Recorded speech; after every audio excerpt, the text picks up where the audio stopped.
Desocupados, empregos bem remunerados, a sentirem que a vida para durante o expediente. O talento não é usado frequentemente. É o preço a pagar por uma vida decente. Levanta a cabeça, guerreiro. Equilibra trabalho e vida como um obreiro. Tenho manos desesperados, desempregados, dispostos a qualquer coisa para se verem valorizados. Olhar no vazio, o coração não... Mais velho, Yeah. amanhã anda. Como é? Tudo bem? Tá Tranquilo, né? Yeah. Tá fixe. Então, como é que é? Como é que estás? Tens uma cena nova? Trabalho? Família? Como é que é? Tenho várias cenas novas, na verdade, em termos de música. Yeah. Acabei de lançar o mês passado um EP intitulado Músicas para Despertar e Motivar em Tempos de Incerteza. E estou nesse momento a trabalhar num segundo e talvez num terceiro. Em princípio, para sair esse ano. Ainda não está decidido se eu vou lançar ainda esse ano um segundo EP solo ou um EP colaborativo com outro MC angolano também. Isso não está tudo fechado, mas em princípio devo fazer alguma coisa esse ano ainda. Além desse projeto colaborativo, tem um outro projeto em que em princípio também deve sair esse ano também é colaborativo com um grupo de rappers que pertencem ao Kwame, que é a nossa editora, agência. E em princípio para este ano, em termos musicais, é basicamente isso. Como é que está a ser o feedback do teu EP? Olha, está a ser bastante positivo. Quase todos os dias desde o lançamento, já vão umas 3 semanas. Quase todos os dias recebo feedback, pessoas vêm falar comigo, principalmente no Facebook. E algumas no YouTube não, e algumas no Instagram com dicas, a elogiarem, principalmente isso. O feedback tem sido positivo. Até agora não tive assim nada que não fosse positivo, mas ok. É normal, né? Nós também trabalhamos para que a crítica fosse positiva, é isso. Não há sentido em ser desleixado e outra coisa mais. Tá? Aqui a ideia sempre foi elevar, sempre foi fazer melhor. Eu tenho uma pergunta bué curiosa para te fazer, porque eu sei que a parte da música tens uma outra atividade profissional nesse caso, que tu és, como dizem os brasileiros, marqueteiro. E a pergunta que eu tenho para te fazer é que nos dias de hoje tu és um rapper que é marqueteiro ou um marqueteiro que é rapper? As duas coisas não se cruzam. São duas atividades que são completamente independentes uma da outra. Ser rapper é a minha atividade mais antiga. Eu estou envolvido com música desde os meus 14 anos. Então, se eu tiver que colocar em ordem, eu colocaria rapper, marqueteiro, fotógrafo. Pronto. Mas no caso tu és um marqueteiro que também faz rap ou um rapper que também é um marqueteiro? Eu não colocaria dessa forma. Como eu disse primeiro, elas são atividades que não se cruzam e que não estabelecem nenhuma interdependência entre elas. Eu diria que eu sou um rapper, marqueteiro, fotógrafo. E onde é que fica o sociólogo? Bom, assim, sociólogo é a minha área de formação, em termos de licenciatura, mas eu trabalho como marqueteiro por causa do meu background em sociologia e em serviço social e a minha experiência anterior em pesquisa de mercado. Ok, mas assim, como profissional eu não trabalho como sociólogo. Nunca trabalhei como sociólogo, como profissional, nunca. Então eu raramente coloco essa coisa de ser de ser sociólogo como uma coisa importante ou como uma profissão, porque não é. Eu não exerço, não é uma atividade que eu tenha alguma vez exercido. Mas tu não sentes que acabas por desempenhar ou por exprimir esse teu lado sociólogo nas letras ou não? Muitas pessoas fazem essa associação, por exemplo, com o meu primeiro disco solo, O Homem o Artista, mas O Homem o Artista foi escrito e gravado antes de eu ter sequer entrado para a faculdade. Antes de eu sequer pensar que ia fazer sociologia. Estudar sociologia não era uma ambição, era o que havia na altura. Eu tinha 3 opções, que era ir fazer Direito, e estudar no Instituto Superior de Educação e estudar Sociologia.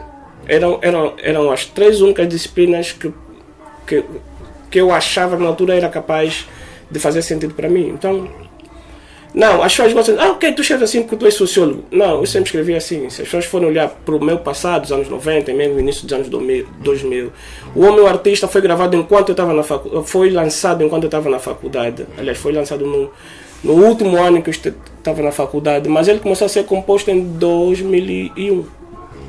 Começou a ser gravado em 2002, mais ou menos, 2003, quando eu voltei de Portugal. Eu já tinha uma parte das letras e entrei para o estúdio. Então, a relação entre eu ter estudado sociologia, eu ser sociólogo e os temas ou a música, não é. Eu estou envolvido com música desde os 14 anos. E o rap, estás envolvido com música aos 14 anos, e o rap, estás envolvido com rap também aos 14 anos, ou isso foi mais tarde? Não, foi assim, quando eu digo música é mesmo rap. Eu nunca fiz outro estilo de música, nunca foi outra coisa. Eu comecei a compor muito antes de pensar que eu podia também ser rapper. Tanto é que quando eu descobri que havia uns amigos, por volta de 93, creio, havia uns amigos com quem eu trocava revistas de super-heróis.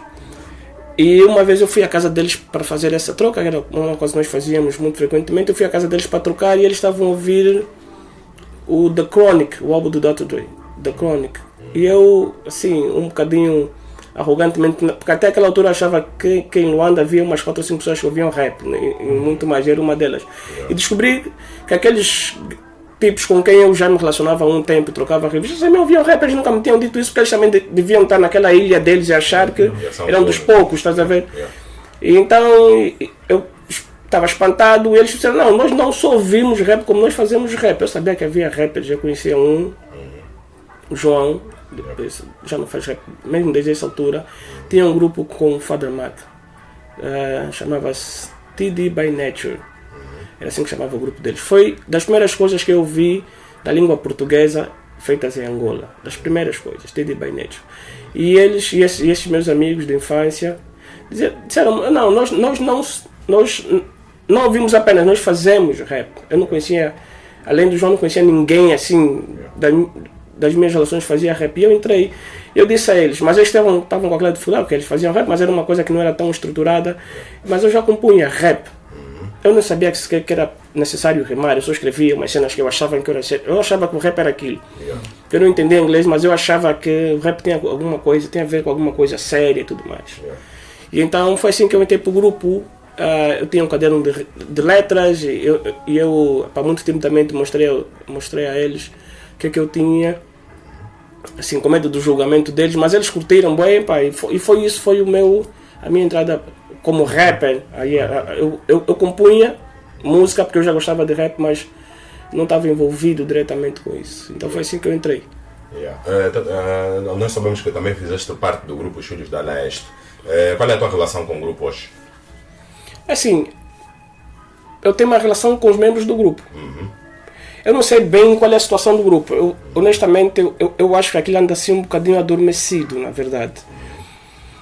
Eu fui um dos fundadores do grupo Filhos da Leste. Eu e o Adamo, e depois entrou um Ganga também. Somos todos assim vizinhos e por acaso eu e o Adamo temos uma relação também de parentesco. Eu já estava envolvido com rap e eu estava à procura de alguma coisa que fosse mais consistente com o grupo que eu tinha na altura, que eram Soldados do Gueto, assim que se chamava, esse tal grupo que eu entrei, que eu falei há pouco tempo. E mas eles queriam uma coisa, para eles não era assim tão sério, tipo, e para mim já estava, eu já queria que o rap fosse já era para mim o meu modo de vida. E estamos a falar de que ano, mais ou menos? A falar de 95. 95. Para mim o rap já estava assim uma coisa como, eu já ia aos concertos, já andava pela cidade toda para ir ver os concertos e para ir ao estúdio e para ir a sítios. E esses amigos com quem eu estava no Soldados do Gueto, eles não era assim, para eles não era essa cena, tá? Eles queriam uma cena funny, uma cena divertida, mas eu queria mais do que isso. Eu estava a pensar já no próximo nível. Os Filhos da Leste surgiu exatamente para comatar essa necessidade. Também eram tipos que estavam a descobrir a música rap, cheios de vontade. E nós vamos fazer isso. Juntámos-nos os três, inicialmente éramos três, eu, o Adamo e o Nganga, e depois foram entrando. Assim, os Filhos da Leste teve várias formações. Quando digo formação, tipo, entraram várias pessoas em várias alturas, entraram e saíram. Há um artista que é muito conhecido hoje na música angolana, o Cristo, que foi dos Filhos da Leste também, no período de 2, 3 anos, alguma coisa assim. Então, eu acho que o grupo está um bocado desmantelado, tá vendo? Eu não sei, eu tenho uma relação com as pessoas, mas eu não sei nada sobre o grupo, nós não falamos, eu não falo com eles sobre o grupo, porque a minha saída do grupo nunca foi uma coisa que nós conversamos, foi simplesmente um desligamento baseado em coisas que nunca foram discutidas realmente, que nunca foram conversadas, mas que eu percebi que não... Mas o que é que teve na base do teu abandono, nesse caso? Da tua saída do grupo? Na verdade, aconteceu muito naturalmente. Eu fui morar em Lisboa. E depois que eu voltei, eu já não estava tão ligado. Né? Eu já tinha feito outras coisas, eu já estava com a minha cabeça no outro lado. Aliás, antes de eu sair daqui de Luanda para ir morar para Lisboa, eu já tinha chegado à minha fase de saturação. E a minha fase de saturação relativamente àquilo que eu fazia no grupo, ou aquilo que o grupo fazia. O que é isso, saturação? Eu queria fazer outras coisas. Okay? O grupo tinha muito foco numa cena política, era isso o foco, foi para isso que nós criamos o grupo. E estava certo, eu nunca pretendi que o grupo devesse ir para outro caminho. Mas eu queria ir para outro caminho. Então, é do tipo, se eu continuasse só a fazer música dentro do grupo, eu estaria fechado num certo tipo de mensagem. Tá vendo? E eu queria escrever sobre outras coisas. Essas outras coisas não tinham espaço no grupo, porque a natureza do grupo era isso. Nós tínhamos concordado e nós tínhamos muito orgulho nisso, de ter sido o primeiro grupo em Angola a tratar dessas questões políticas, que hoje em dia são muito populares, mas na altura não eram.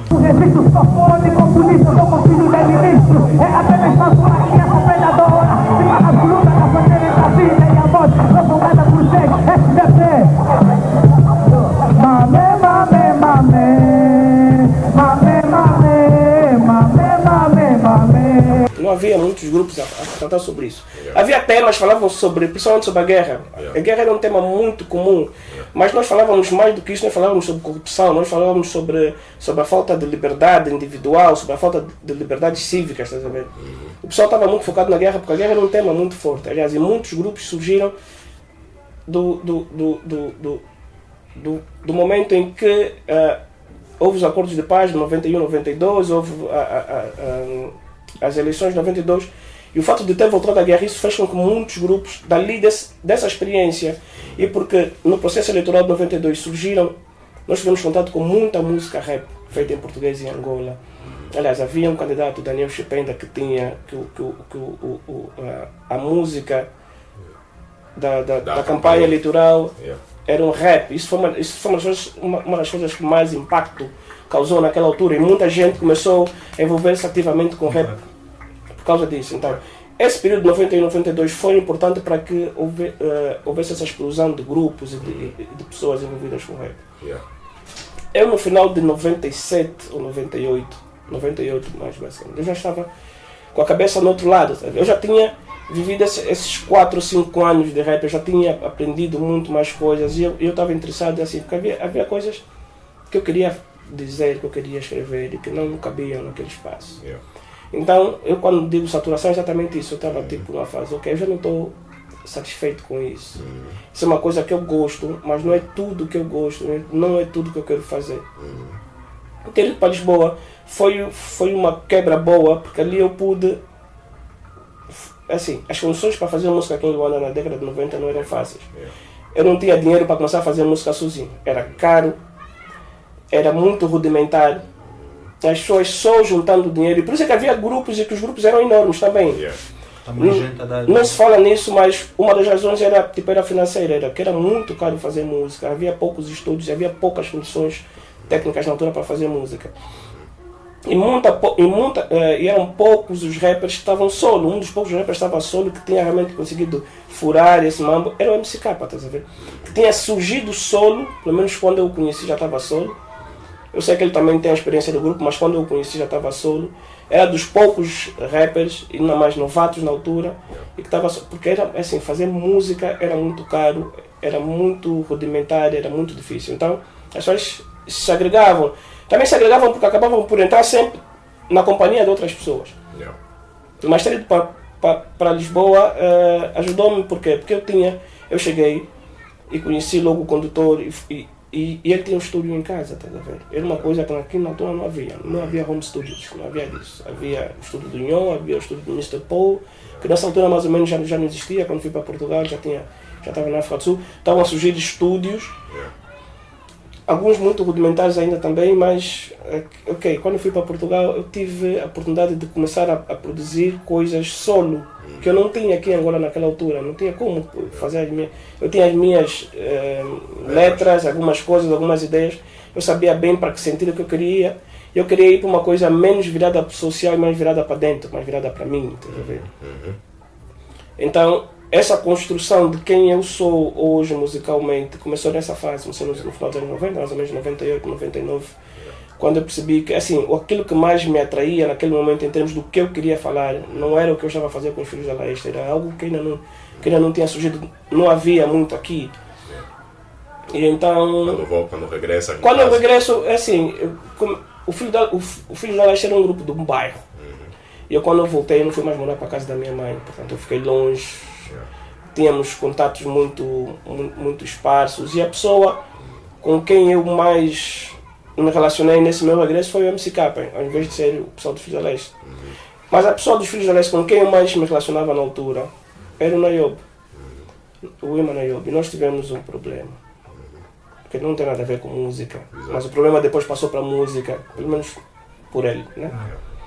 Era uma coisa muito privada, eu não vou falar sobre o que se passou porque é uma coisa muito privada e pessoas não estão aqui para contarem a versão deles, então eu não acho que seja justo para com eles relatar um problema quando eles não estão aqui para se defender. E há pessoas que eu não vejo há 20 anos e cujo nome apareceria nesse problema, além de outras com quem eu tenho relacionamento também, ainda são meus amigos ainda e pronto, eu não vou falar exatamente o que foi, mas foi um problema pessoal. Não tinha nada a ver com música, era uma coisa privada, mas o que eu percebi é que o problema tornou-se numa fofoca no rap, estás a ver?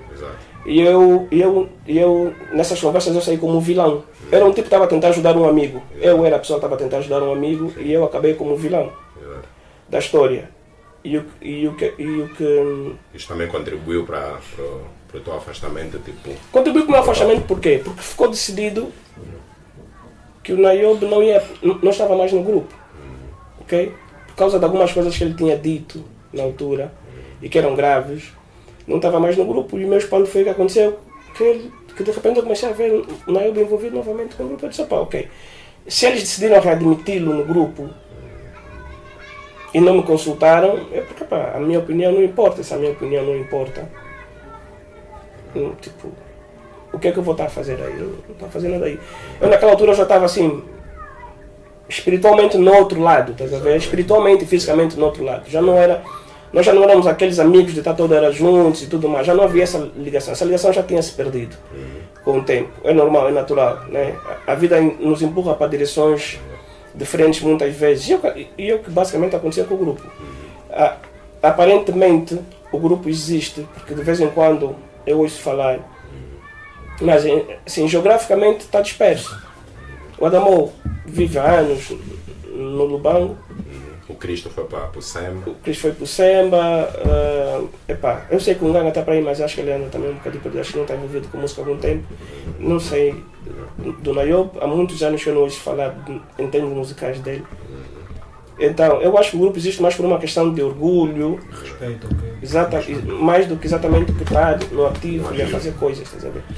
Então, eu não tenho uma relação com o grupo, eu tenho uma relação com membros do grupo, estás a ver? Um deles é meu parente, que é o Adamo, o caso do Adamo, então não... E a tua relação com o Nayob, desde esse problema até hoje, já não lidam, já não... Eu não voltei a falar com ele, em tempos há uns anos, há uns 2 ou 3 anos, eu já não sei se alguém me disse ou se eu li em algum sítio, ou ele mandou um recado com alguém, creio, dizendo que ele queria, que se eu quisesse falar com ele, que ele estava aberto para isso. Assim. Eu acho que a única pessoa que falou mal do outro e que andou a espalhar mentiras sobre o outro foi ele. Então eu acho que se alguém tem que se desculpar, se alguém tem que falar com quem... ele tem que falar isso. Muitas das pessoas com quem ele falou estão vivas, aliás, a maior parte delas estão vivas. A maior parte delas, das pessoas que estiveram presentes quando eu tentei resolver um problema, ajudando Exato. pessoas como o MCK e como o Seba, continuam vivas e, portanto, elas podem vir a público testemunhar e dizer o que é que se passou. Muitas das pessoas que estiveram envolvidas nas tais conversas que depois ocorreram, a maior parte delas está viva, pelo menos eu me lembro que o Cleva, por exemplo, é uma delas também. Então há muita gente que esteve envolvida nisso e que acompanhou de longe ou de perto. Deve ter sido um problemão, tendo em conta não, o número de pessoas envolvidas. Não é uma coisa do rap, não tem a ver com o rap, é uma coisa privada, não é uma Yeah. coisa das pessoas, uma coisa da vida. Tu és amigo de alguém e se tu te consideras realmente amigo e preocupado com essa pessoa, tu vais criticá-la, vais chamar a atenção. Não vais simplesmente olhar para a vida dela e deixá-la ir. Né? Sim. Vais chamar a atenção dela. Nem todo mundo reage muito bem à crítica. Exato. Há pouco tempo estavas a falar sobre esse estado de saturação, né? Deixar de fazer muito rap político e fazer outras coisas. Será que isso teve na base da tua mudança de nome, né? Antes eras o Revolucionário e agora és o Kate? Exato. Foi isso. Foi o que? É assim. Eu não queria ser visto, entendido ou conhecido como um rapper que fazia rap político. Porque isso é uma prisão. Né? E o nome tem essa conotação, tem essa coisa de que tu ouves o nome desse artista e estás à espera que ele cante sobre o quê? Eu estava interessado em falar sobre outras coisas também. Política é um tópico que sempre vai e vem. Tipo, não há como tu ficares 20 e tal anos a fazer rap e tu não tens um outro tema político. Mas eu não quero ser aquele rap afunilado nos temas. Tá? Eu quero poder viajar e falar de todas as coisas que me interessam. Porque nós todos somos holísticos, nós todos temos várias facetas e o rap é importante porque o rap nos permite, é um dos poucos gêneros musicais que nos permite ser assim, ser holísticos, tá? Falar sobre tudo, sem exceção. Tu podes falar sobre viagens astrais, mas não há muitos gêneros de música. Tu na Kuzuma vai falar sobre viagens astrais, sobre vidas pregressas ou ressurreição, seja lá o que for. É estranho. Vão te chamar claramente de um quizombeiro cristão, alguma coisa qualquer do gênero religioso. No rap tu não vai necessariamente acontecer contigo se tu abordares temas muito esquisitos. Pá, és um nerd, estás a ver? És um gajo interessado em temas pouco comuns, mas isso é muito comum no rap. Então, essa mudança de nome se deve exatamente como tu disseste a isso. Aí eu perceber, ok, eu tenho aqui a chance de fazer um shift nisso, fazer uma mudança completa, porque é isso que me vai permitir eu viver enquanto rapper, músico, desafogado, não ter essa... É como tu ires comprar um sneaker, olhas para a caixa e diz Adidas, quando vais abrir a caixa é um Nike. Mas achas que os nomes têm essa força? Achas que os nomes causam essa limitação na pessoa que é em si? Porque tu podes ter, por exemplo, ter um nome tipo de revolucionário e cantar música romântica. Achas que esse contraste o contraste não é mau. Eu é que não queria.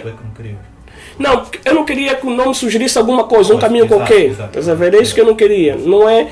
Eu gosto de contrastes, eu sou uma pessoa de contrastes. Eu adoro contrastes, eu adoro pessoas que não se limitam a elas mesmas, que não se limitam às coisas que lhes são impostas ou ao mundo que elas conhecem.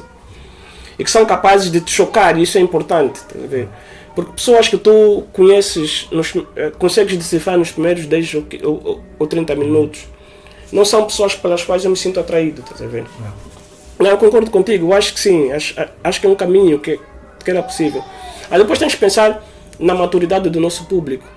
Ainda hoje, o nosso público é muito parecido com o público dos anos 90.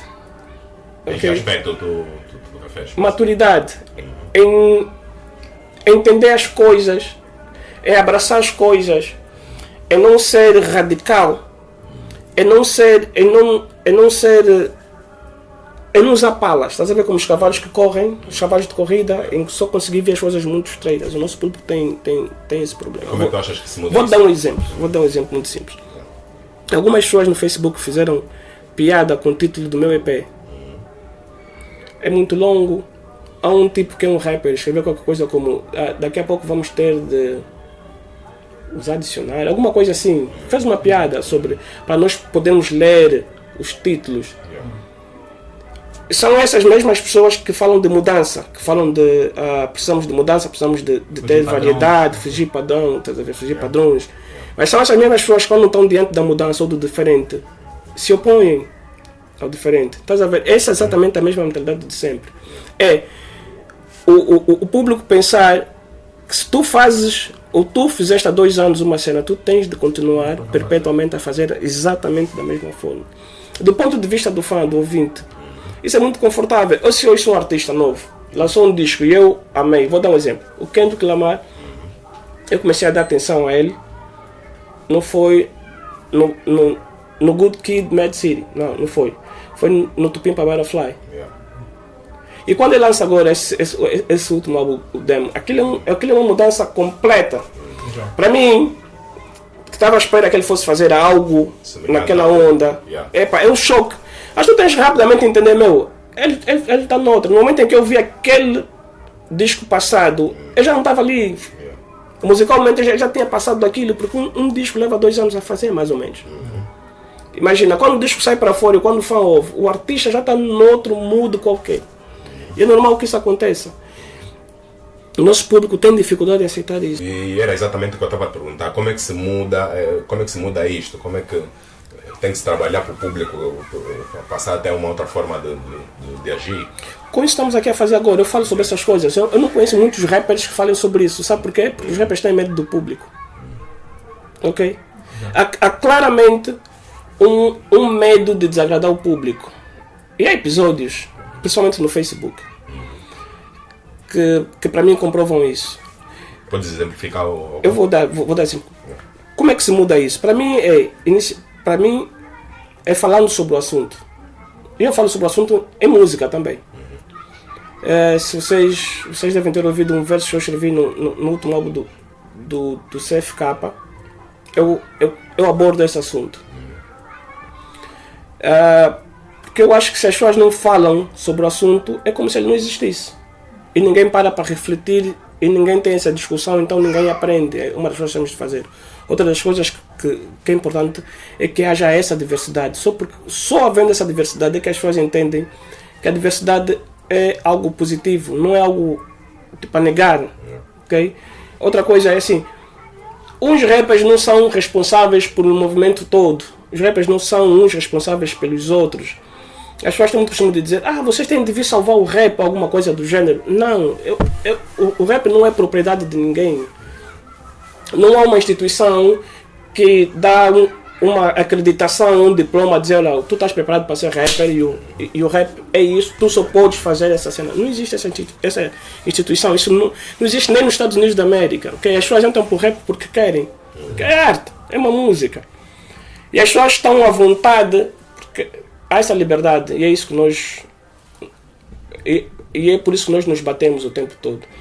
Pela liberdade de nós sermos quem nós somos, quem nós queremos ser. Como pessoas e como artistas.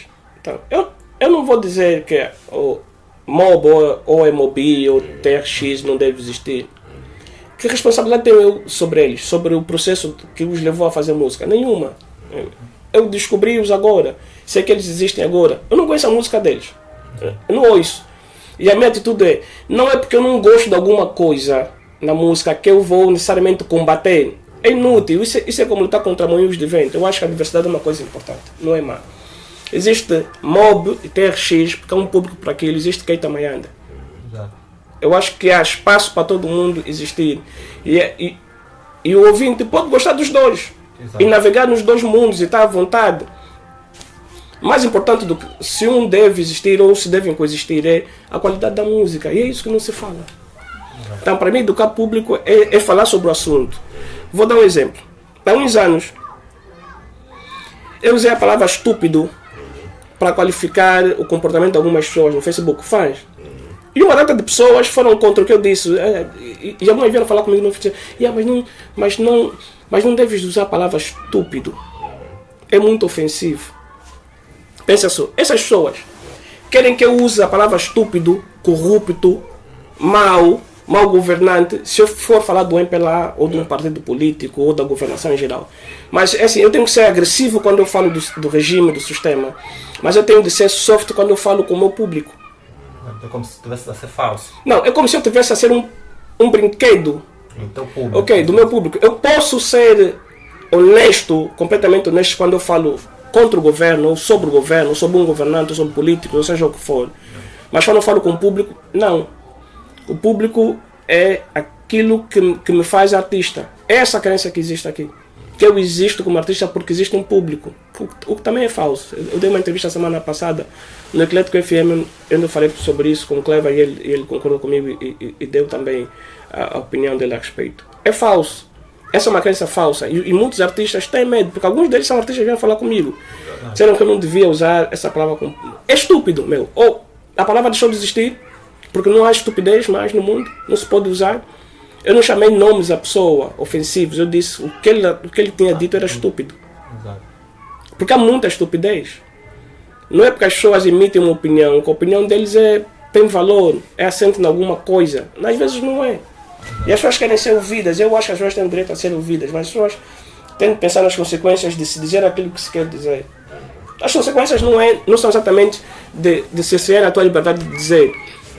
É que se tu dizes alguma coisa, tu vais ouvir algo em troca. De volta, estás a ver? E nem sempre há essa ideia de que se tu dizes alguma coisa, esse alguém tem o direito de responder. E quando tu respondes, as pessoas dizem que tu estás na defensiva. Se tu estás no ataque, o que é que a pessoa faz? Como é que surge o teu nome, Keita Mayanda? Como é que surge? Keita, tipo, que é Salif Keita? Não tem nada a ver com Salif Keita. As pessoas são muito focadas no Salif Keita porque é uma pessoa famosa, né? Mas o nome Keita ou Keita é muito famoso na África Ocidental por causa do indivíduo que fundou o Império do Mali, Sundiata Keita. Ok? E o nome tem essa ligação. Tem algo mais a ver com a minha própria história de vida, mas eu não vou aqui entrar nisso. E vem dali, vem dessa ligação com a história da África e com o interesse da minha família na história da África. E Mayanda é o nome original da minha família. Então, foi a conjugação disso. Tu há bocadinho falaste, ias falando e exemplificaste, tocaste no nome do Kendrick Lamar, como sendo, e dá para perceber que é alguém que tu ouves. Mas agora vou tocar o aspecto de inspiração. Qual é o rapper, por exemplo, aqui angolano que tu ouves e acaba por te inspirar de alguma forma? Ou tanto em termos de, se calhar, despertar, agora acho que parece que essa música, esse rapper, esse álbum tocou-me de alguma forma criar, tipo, ou foi um combustível para ti? Isso é bem importante, essa pergunta que estás a fazer é bem importante, porque isso, na verdade, é parte da razão pela qual eu não produzo muito, em termos musicais. Porque essa influência, esse combustível que às vezes tu recebes de outros artistas, de outras obras, não é algo que eu experimento frequentemente aqui em Angola, estás a ver? Eu acho que muitos outros rappers devem experimentar o mesmo. E acabamos todos por cometer o mesmo erro, que é como ninguém produz, ninguém inspira o outro. E então depois é o efeito bola de neve. E depois nós não sabemos o que é que os outros estão a fazer e, portanto, passam-se anos, ninguém vai ao estudo porque ninguém se sente motivado. Eu durante muito tempo não me senti motivado para gravar. Não me senti motivado mesmo. E voltei ao estúdio principalmente porque eu queria deixar uma mensagem à minha filha. Mas, é assim, eu acho que nesse momento, não exatamente a música, a delivery, o flow, seja o que for, a escolha de beats, mas eu acho que a entrega dele, eu acho que é o CFK. Muito mais do que qualquer coisa é o fato dele estar envolvido em tantas coisas, ainda assim tem tempo para se dedicar à música como ele se dedica. Foi isso, eu disse assim, eu não posso ter desculpas se ele consegue exercer essas atividades todas e ainda está entregue à música, não só com as coisas dele, mas com participações e outras coisas, e shows e tudo mais. Estás a ver? Porque durante muito tempo eu não me senti motivado, não me senti inspirado em me envolver em nada que tivesse a ver com rap, porque eu não estou a sentir isso, tipo, eu não consigo receber dos meus colegas, dos meus pares, essa motivação para fazer música. Mas isso em si mesmo também é um erro, estás a ver? É um tipo de pensamento que está errado em si, porque é uma armadilha, porque tu precisas de buscar motivação em qualquer coisa. Porque se tu amas música, se tu amas fazer música, tu precisas de continuamente recarregar essas baterias, seja onde for. E não podes te desmotivar por tanto tempo por falta daquela competição boa. É isso que eu chamo de competição. Essa palavra que me estava a faltar, é competição. As pessoas falam muito, rap é competição. E as pessoas não entendem que a competição não é necessariamente aquilo que acontece muito aqui, que é um diz ao outro e o outro responde, então está um bife instalado, estás a ver? E as pessoas, não, rap é competição. Não, a competição não é quando duas pessoas estão a falar mal uma da outra, ou a falar mal uma com a outra. A competição é também eu ouvir o teu disco e dizer, pô, esse gajo, sim senhora, tenho de fazer algo assim, ou algo melhor. Ou esse gajo está-me a levar a escrever. Ou esse gajo lançou essa cena agora, vou também entrar em estúdio. Ou ele está agora a fazer uma série de músicas, ele vai lançar uma música por semana toda sexta-feira, eu vou fazer uma música por semana toda quarta-feira. Seja o que for, estás a ver? Isso também é competição. É um a puxar o outro sem que eles tivessem combinado. E é importante que isso exista. A competição boa existe também. E as pessoas não se focam nisso. Eu acho que as pessoas estão tão focadas em polêmicas, muito mais em polêmicas do que no que há de positivo na música rap, principalmente na música rap, porque é onde eu circulo, principalmente online. Eu não sei o que é que se passa no meio onde se faz samba, kizomba, seja lá o que for, ou afro house, ok, Angola, eu não circulo, nem sequer me interessa, eu não ouço isso. Eu quando ouço música angolana é basicamente rap. Então, o que eu noto nos últimos tempos é que se não há uma polêmica, as pessoas não estão interessadas. Ok. Há um rapaz que ainda essa semana, que acaba hoje, perguntou-me algo como, não sei exatamente as palavras, até posso procurar, foi uma conversa no Facebook. Disse assim, só para vocês verem como é que as pessoas estão tão formatadas em pensar em polêmicas. Por que tu decidiste voltar agora a gravar, agora que o Valete lançou 2 músicas? Ele não perguntou por que eu decidi voltar a gravar. Ele implicou que eu voltei ao estúdio porque o Valete lançou 2 músicas. Estás a ver? Quer dizer, eu fiquei os 11 anos do Valete, que não é verdade, eu lancei um EP em 2014. Lancei um EP com o Damano, o Leonardo e o Verbal em 2013. Depois voltaste a fazer músicas para viagens. Esse foi de 2014. Sim. Fiz o Boas Festas em 2013, lancei músicas para viagens de carro em 2014. Quer dizer, eu não fiquei os 11 anos que o Valete ficou sem lançar álbuns, à espera que o Valete lançasse 2 músicas. Mas esse indivíduo não quer saber disso, ele está à procura de uma polêmica, porque é isso que interessa as pessoas. Tu vês, saem álbuns, e saem álbuns quase todos os meses. Alguns muito bons. Mas aquelas músicas... Tem o caso do Valete. Vou agora falar do Valete. O Valete lançou 2 músicas, certo? Saiu no final de semana. Uma sexta ou no sábado, percebi que havia músicas do Valete no sábado à tarde. E eu só percebi que eram 2 e não uma música, acho que na segunda-feira. Porque no final de semana só se falou da música que tem o vídeo e que é a música onde ele ataca rappers ou um certo tipo de rappers. Estás a ver? A outra música ficou esquecida. Eu percebi 3 ou 4 dias depois que havia uma outra música, que ele tinha lançado 2 e não uma. A única coisa que interessou as pessoas foi falar sobre a música onde o rapper atacou o prodígio e mais sei lá quem, e mais blá blá blá blá blá. As pessoas só estão interessadas em polêmica.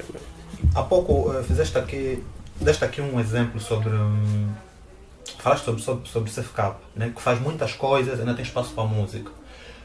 Tem tido um debate, acho que isso é já uma troca de acusações, né? Que às vezes até acaba em polêmica sobre o que se faz da velha e a nova escola. Costuma-se a dizer muito que a velha escola produziu pouco, ou tem pouco trabalho. Tipo, hoje em dia os mais novos produzem mais. Tu concordas com isso?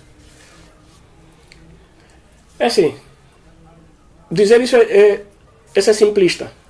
E o perigo disso está ali, está em tu seres simplista, está em tu dizeres assim, o meu velho foi burro, o meu velho não enriqueceu. Eu, por exemplo, agora com 25 anos, eu já tenho o meu carro, já tenho a minha casa. No tempo em que o teu velho tinha 25 anos, as pessoas não saíam da casa dos pais. Não havia iniciativa privada para criar empregos. Ou trabalhavas para o Estado ou não trabalhavas. Portanto, o crescimento de emprego era uma coisa mínima. Tu vives numa época em que tu tens muito mais oportunidades de crescer muito mais rapidamente do que pessoas que têm a tua idade há 50 anos. Portanto, a comparação é simplista. Se tu não pegas no contexto de uma coisa e outra. Eu disse aqui no início assim, que antigamente gravar música era uma coisa muito cara e muito difícil. Hoje em dia qualquer pessoa pode fazer um disco em casa. Se tu tiveres um computador, tiveres uma ou outra coisa a mais, em termos de hardware ou mesmo de software, se tiveres um computador de software, mas tiveres tiveres um piano MIDI, tiveres alguma coisa, tu consegues fazer o teu disco. Vais comprar um microfone e vais gravar o teu disco. E nem sequer precisas de te preocupar em fazer uma cena física, vais lançar na internet, abres uma conta nessas várias plataformas de streaming e de download e tu tens um disco. É muito fácil. Achas que isso teve uma grande influência? No mundo todo, não foi só em Angola, no mundo todo. Não achas que se isso fosse, se tiver a falar agora de Angola, né? Imagina que naquele tempo vocês não tinham essa oportunidade, né? E agora já têm. Não estou a falar de ti especificamente, não estou tipo, a falar num todo. Não achas que podia ser superado? Não, contexto também. Tu continuas, assim, o contexto continua a não estar a ser analisado ali. A nova escola tem que idade? A velha escola tem que idade? Estás a falar de tipos que estão nos 30 e muito, 40 anos. 40 e tal anos. Assim, para o Kukla vai estar com 43 ou 44. Exato. Leonardo fez agora 40 anos. E outros indivíduos estão nessa fase. Esses são tipos que têm uma família para cuidar, que muitas vezes são funcionários de uma empresa ou de uma instituição e têm o seu próprio negócio, têm a sua própria atividade extra, como é, por exemplo, o meu caso. Tem outras coisas para fazer, tem família para cuidar.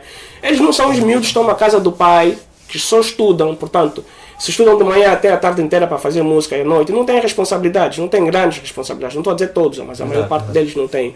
Porque quando eu estava nessa idade, eu não, porque eu saí da casa dos meus pais muito cedo. Mas quando eu era adolescente, eu tinha o tempo todo para fazer música. Nós fizemos muita música. Nós lançamos discos. Exato. Nós gravamos muitos sons, muitos singles, e isso fizemos. Para a altura, era muito. Se tu fores comparar sem contexto com o que se faz hoje, é nada. Exato. Mas não se pode fazer uma análise assim, de épocas tão distintas, sem tu contextualizares. Os tipos que se consideram... Eu não gosto desses dois termos aqui em Angola, porque pá, é complicado. É um abuso, na verdade. Existe, sim. Mas abuso em que sentido? É um abuso porque não há... Assim, historicamente falando, tu precisas, para determinar velha e nova escola, tu precisas precisar de um período de tempo. Ok? Precisas de um período de tempo, precisas de descrever em cada um desses períodos do tempo quais são as características dessa época. E depois dizer, olha, isso é velha escola, isso é nova escola. Porque há indivíduos que fazem isso. Ok? E que, em termos do tempo em que eles estão a fazer música, podem ser considerados nova escola. Mas em termos daquilo que eles fazem, características, eles não estão só ou no tempo deles, eles estão para trás. Alguns estão para frente, estão a fazer coisas que ninguém está a fazer ainda, a pensar ainda. Eu fui um desses indivíduos. Filhos da Leste foi uma coisa como essa. Nós surgimos no nosso tempo a fazer algo que não havia. Nós não tínhamos referências aqui para fazer aquele mano. Nós estamos a fazer isso, nós estávamos a avançar no tempo. Tá a ver? Hoje em dia é popular, todo mundo conhece, mas poucas pessoas sabem o que é que deu origem a isso. Hoje em dia todo mundo é revu, ou sei lá o que, eu falo dessas coisas. Muitos deles vêm do rap, outros não tem nada a ver com rap. Né? Hoje o termo saiu do rap, só não é uma coisa popular, até política. Às vezes até tem ligação mais com rap. Muitas vezes ainda tem, mas pronto. Muitas pessoas que não ouvem rap angolano não fazem qualquer relação. Algumas sabem, vagamente sabem que o termo vem do rap. Mas muitas já estão no rap hoje em dia, não sabem dessa história. Tá a ver? Não é exatamente culpa delas apenas, porque nós não temos escritos, né? Não houve. Alguns indivíduos escreveram algumas coisas, mas nunca houve publicação. Mas é o país em que tu vives. O país em que tu vives não é fácil publicar um livro. Não há nem sequer interesse em publicar esse tipo de literatura. Mas se tu estás no rap, e o rap tem essa exigência, tu precisas de estudar a tua arte. E há indivíduos que não estudam a arte. Por que eu digo que é um abuso? Porque para já não houve interesse em fazer essa historização. Primeiro dizer, olha, a velha escola começou no final dos anos 80 e terminou, imagino que cronologicamente faz sentido que termine no final dos anos 90. Tu não podes dizer que um gajo que começou em 2005 é velha escola. Mas muitos desses indivíduos são considerados velha escola. Não é possível. Exato. É assim, uma geração em termos etários se faz em 20 anos. Mas uma geração musical não se faz em 20 anos. 20 anos já surgiram muitas tendências, é muita coisa distinta. Tu tens de fazer em 10 anos. Que é mais ou menos esse período, final dos anos 80, 88, mais ou menos, que gajos como Cook Leva estavam no breakdance, começaram a entrar pro rap, até mais ou menos 98, 99, 2000, pronto, fecha. Não podes fazer mais do que isso. A Universidade de Hip Hop aqui, acho que se calhar já ouviste, já leste alguma coisa sobre Memorando. Sim. Já li. Com o que se diz no memorando. Epa. Eles dão 20 anos para... Porque eles provavelmente estão a usar o critério, o critério etário e não a velocidade com que a cultura muda. Estás a ver? Tu nos Estados Unidos, o que é que tu vais fazer assim? Tu, quando falas em velha escola, tu estás a falar de gajos dos anos 90 hoje. E tu estás a falar de malta dos anos 80. Mas não é dos anos 80 que começaram nos anos 70. Mas gajos começaram na segunda metade dos anos 80, tipo 85 para aqui. Tipo. Foi quando começou a grande explosão do rap. A chamada Era Dourada do Rap começou na segunda metade dos anos 80 e foi até a segunda metade, um pouco mais, 97, 98 dos anos 90. Estás a ver? Tu estás a falar de um período de menos de 20 anos. E essa é a velha escola. E podes ir para trás, mais para trás, que até 79, quando foi lançado o primeiro disco de rap, que foi Sugar Hill Gang. Quando tu vai voltar para aqui, essas pessoas não são tão referenciadas como fazendo parte dessa era dourada. Essas pessoas são referenciadas como sendo pioneiros. Os indivíduos que começaram, os primeiros que lançaram singles, os primeiros que tiveram hits na rádio, os primeiros que sei lá o quê. Mas depois quando tu vais, cronologicamente, dizer a velha escola, que nós aqui em Angola conhecemos quando nós entramos no hip hop. Tu estás a falar do final dos anos 80 até o final da primeira metade e um pouco mais dos anos 90. Tu estás a falar de 20 anos. Tu não estás a dizer que a era dourada do rap teve 20 anos. Não teve 20 anos. Eu tenho uma pergunta assim curiosa para te fazer. Existe alguma música, algum rap, se for em português melhor, que tu já, de algum rapper que tu já ouviste e ficaste mesmo, pô, essa letra tinha que ser minha, essa tinha que ser meu? Vários. Tipo, tens algum assim, tipo, algum exemplo, tipo, de vários. som que já ouviste, pô, esse... Tenho vários exemplos. Yeah. Aqui em Angola, já assim que disseste, lembrei-me de duas pessoas, dois rappers, um do Brasil e outro de Angola. Aqui em Angola, assim, eu quando ouvi o Black Woman do Cook Leva, eu pensei, essa música devia ser minha. Mano Brown, para mim, foi durante muitos anos, provavelmente, o rapper na língua portuguesa que eu achava mais interessante. Por que é mais interessante? Assim, o rap tem essa coisa fixe que é, tu não olhas só para a música, tu olhas para o indivíduo. E muitas vezes há coisas na vida do indivíduo que são tão importantes quanto a música dele. Ou que tornam a música dele ainda mais interessante. E tu entenderes isso. Para mim, Mano Brown nesse aspecto e Pai Grande aqui em Angola nesse aspecto, são indivíduos que tu dizes assim, não é possível que um indivíduo com a escolaridade dele, com a experiência dele de vida, com o lugar de onde ele veio, ele seja capaz de ser, no caso do Mano Brown, tão refinado nas rimas. No caso do Pai Grande, ele é tão bruto, tão em bruto, tão sem limar arestas. E o que é interessante nele é exatamente isso. Ao contrário da maior parte dos rappers, quando um gajo ouve, quando não são limados, tu não gostas, achas mal, achas muito básico.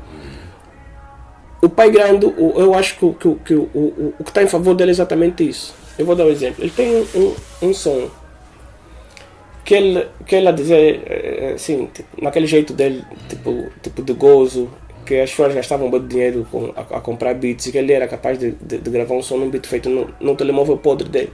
E o som, esse não, ele mostra que com as teclas do telemóvel, seja lá o que for, ele faz um beat e ele grava naquele mambo. E tu ficas assim, porra, ninguém pensa nisso. E esse gajo é exatamente essa cena. Tá vendo? E muitos rappers são exatamente, são interessantes e são bons porque eles não limam a música deles. Outros são interessantes exatamente porque eles limam muito a música deles. Então tu tens isso. Sim, há várias músicas, Racionais, há várias músicas do Racionais que são músicas exclusivamente do Mano Brown, que para mim são Que eu digo assim, essa música devia ser minha. Yeah. Som devia ser Vale, meu. eu acho Mano Brown é das pessoas mais interessantes no rap na língua portuguesa.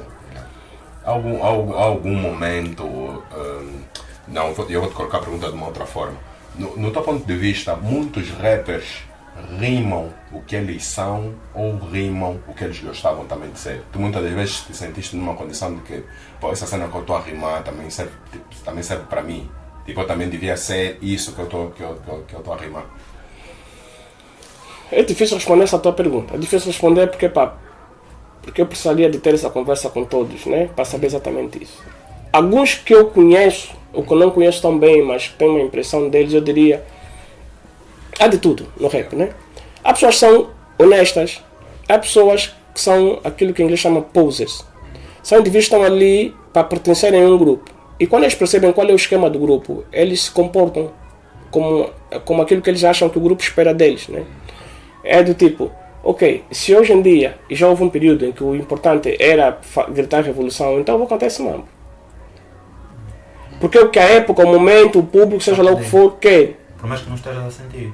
Por mais que nunca tenha sido um tema que te interessasse, mas tu estás naquele momento. E eu conheci não exatamente rappers, mas indivíduos que entraram no movimento e que entraram e tiveram numa época que, pai, esse gajo está aqui. E ele foi, assim como ele entrou, ele basou.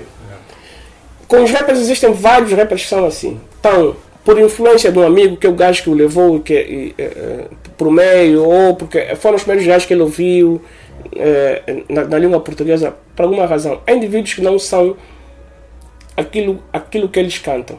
Agora, isso não é necessariamente mau. A não ser que tu estejas a pregar e agir como se tu tivesses alcançado aquele nível de elevação espiritual, mental, seja lá o que for, e a exigir dos outros o mesmo. Isso é hipocrisia. Agora, tu podes dizer assim, há coisas muito positivas e não está exatamente a dizer que são as coisas que tu praticas, mas que são as coisas que tu achas que são certas. Porque nós somos humanos. Aqui não há só pessoas boas e só pessoas más. Tá vendo? Nós temos momentos em que estamos bem, temos momentos em que estamos mal.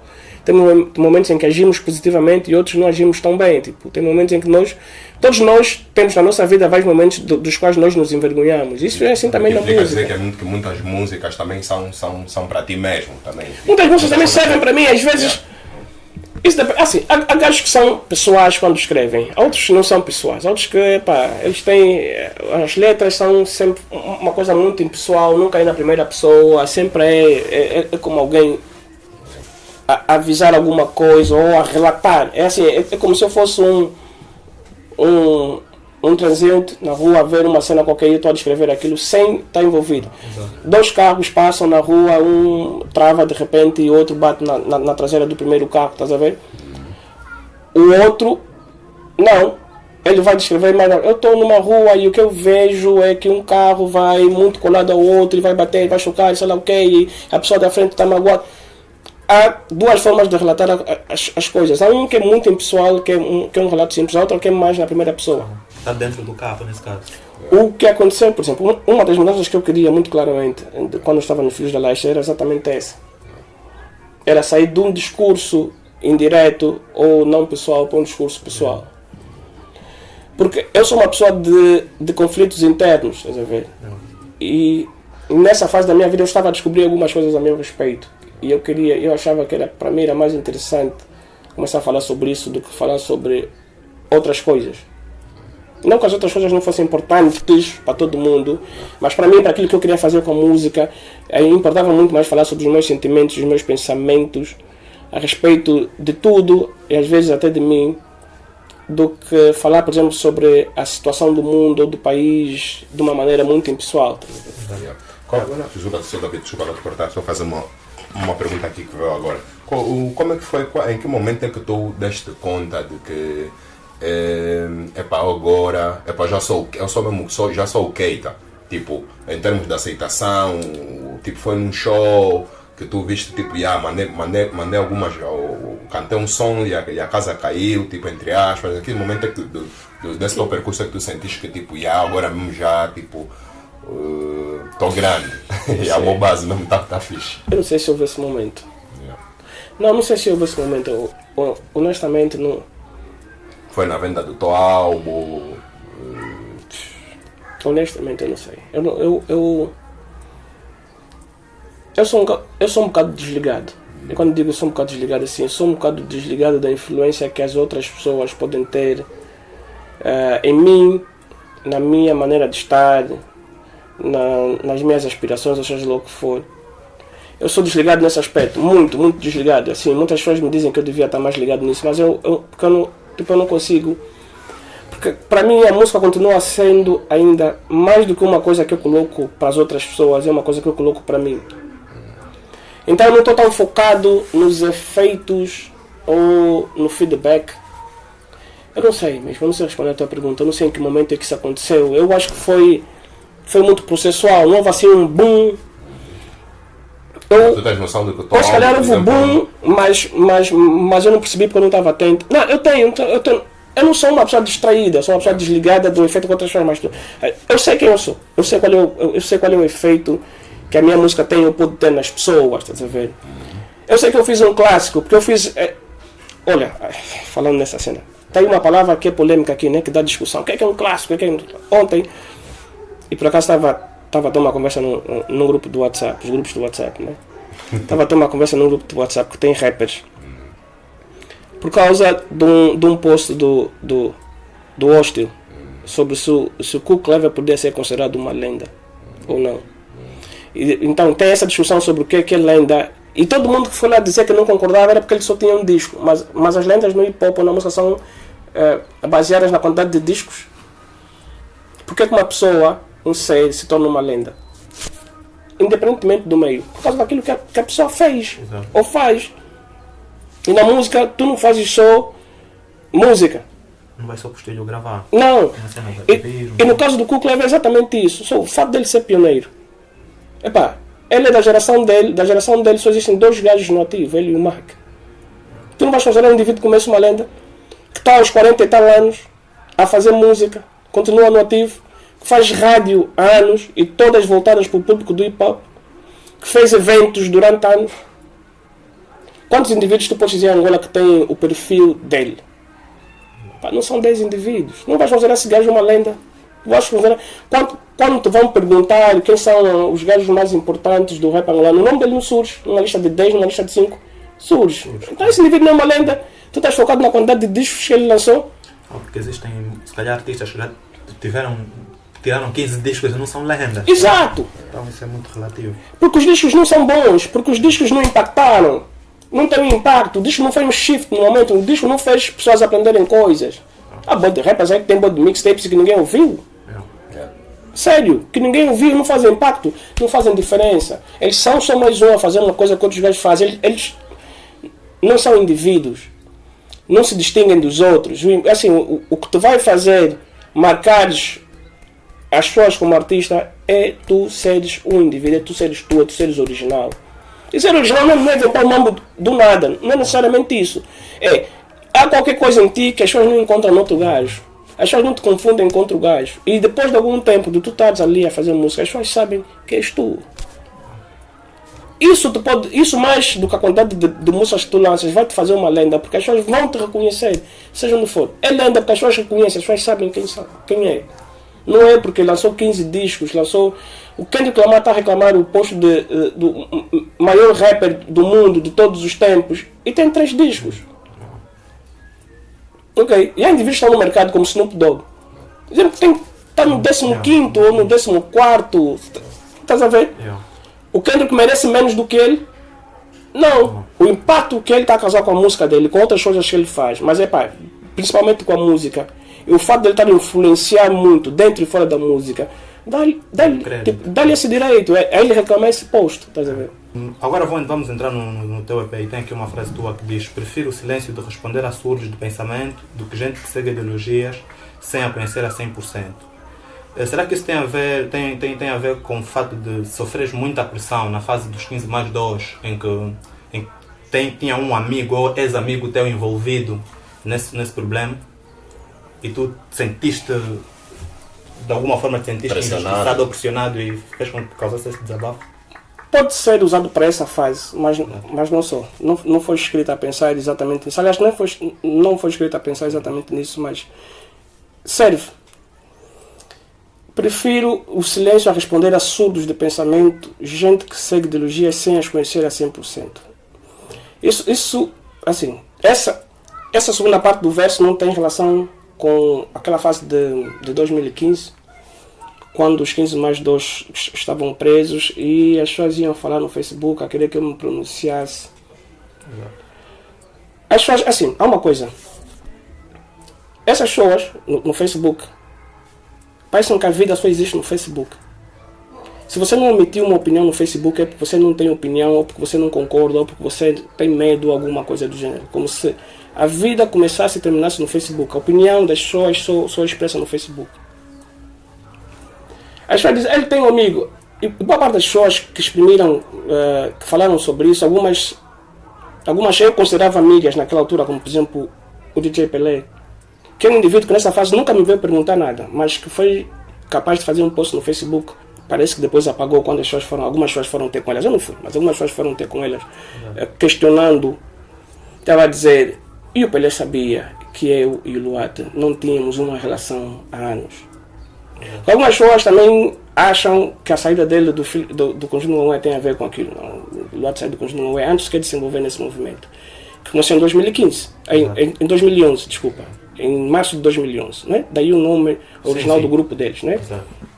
E o Luat saiu do Conjunto Ngoé em 2009, em dezembro de 2009. O Leonardo e o condutor continuam vivos, ok? Portanto eles podem atestar isso. Uma conversa em frente à casa dele em dezembro de 2009. Foi quando ele saiu definitivamente do Conjunto Ngoé, e nós lançamos o último álbum em 2010 em agosto, ok?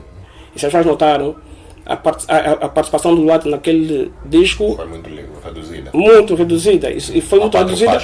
Era suposto ele não ter mais a voz dele lá, mas aquilo teria atrasado o disco mais um ano ou um ano e tal. Portanto, foi negociado manter.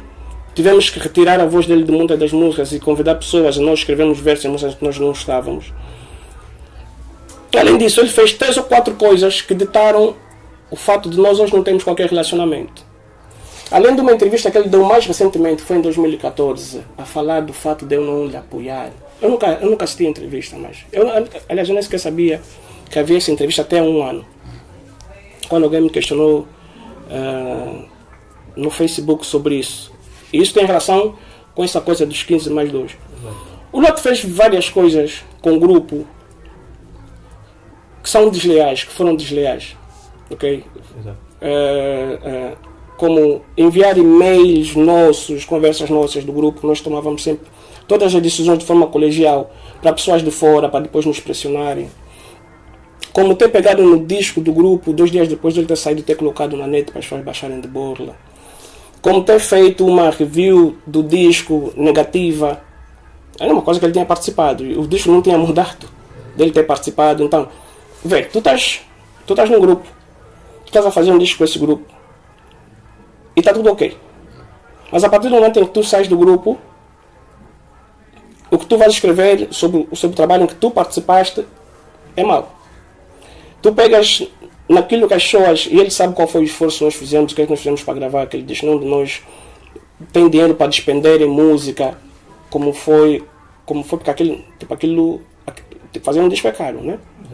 Naquela altura muito mais barato que hoje em dia, porque não havia dificuldade em conseguir em moda estrangeira. E ele pegar naquilo e colocar na net para as pessoas baixarem de bordo, além de coisas pontuais que ele foi dizendo às pessoas, minando, tornando os outros os vilões da história. E nós nunca respondemos publicamente ao que ele disse. Mas há uma entrevista do Luat que ele diz que uma das causas, né? Não falou do resto, mas que eu ouvi da entrevista, uma das causas principais da saída dele foi o fato de vocês terem censurado uma parte do MCK, né? Acho que o MCK cita dois nomes. Isso é mentira. O Luat saiu primeiro porque ele queria com um amigo dele chamado Pedro Coquenão, e nós temos e-mails sobre isso. Ok? Os e-mails existem até hoje, estão aí guardados exatamente para, na altura certa, responder a isso. O Luat saiu a primeira vez em 2009 porque ele queria que o Pedro Coquenão da rádio fazia uma participação no disco e nós votamos contra. Primeiro falou com o condutor, que ele sabia que o condutor não tinha uma boa relação com o Pedro. O condutor disse não, ele disse, olha, fala com aqueles dois aí em Luanda. E como nós sempre tomamos as decisões de forma colegial, alguém propõe alguma coisa, os outros dizem se concordam ou se não. Se há um impasse, nós votamos. Ele veio falar comigo, com o Leonardo, por e-mail, portanto está tudo registrado, onde ele coloca essa possibilidade. Nós dissemos não, eu e o Leonardo dissemos não. Aí ele faz-nos uma acusação de nós só pensarmos em dinheiro, qualquer coisa assim. E nós dissemos a Luate, qual dinheiro? Há dinheiro no rap? Faz-se dinheiro com rap? Não se faz dinheiro com rap. Aliás, nós não ganhamos nenhum dinheiro com o nosso disco passado. Porque ele perdeu o dinheiro todo. E nunca ninguém lhe cobrou nada, ele fez sentir mal por causa disso. E ele estava a falar e nós pensamos em dinheiro. Não, nós estamos a pensar num disco, em fazer o disco o melhor possível. Mas quando dizes, desculpa cortar, mas quando dizes perdeu o dinheiro, estás a... Perdeu o dinheiro, imagina, o dinheiro da venda dos discos. Sim. Nenhum de nós usufruiu disso. Ele ficou responsável por, com a editora Matarroa, fazer a divisão do share, e nós nunca vimos esse dinheiro. Ele não sabe onde está o dinheiro. Ninguém discutiu com o Luate por causa disso, ninguém lhe fez sentir mal por causa disso. Mas o Luate, quando não teve apoio dentro do grupo, para colocar um amigo dele no disco, decidiu sair do grupo. Eu disse assim, isso não é conversinha. Isso foi uma troca de e-mails. Os e-mails existem até hoje. Estão guardados exatamente para isso. Qualquer um de nós, o condutor, vocês podem falar com eles depois a posterior para confirmar isso, ou o Leonardo pode te dizer isso. Os e-mails existem, isso foi uma troca de e-mails. Ele pegou nas conversas que nós tivemos entre nós e enviou para o Pedro Coquenão. Porque nessa conversa o Luate chamou-nos de ingratos. Nós não sabíamos reconhecer o que o Pedro tinha feito por nós. E nós não sabíamos o que o Pedro tinha feito por nós. Ninguém tinha pedido nada ao Pedro. O Pedro era amigo dele, não era nosso amigo. E por causa do fato de nós não termos aceito o Pedro participar no disco, o Luate saiu do grupo. Nós fomos falando com ele. Vê lá, isso não é razão para isso. E depois quando se desse incidente com o MCK, e vê bem, ninguém forçou o MCK para nada.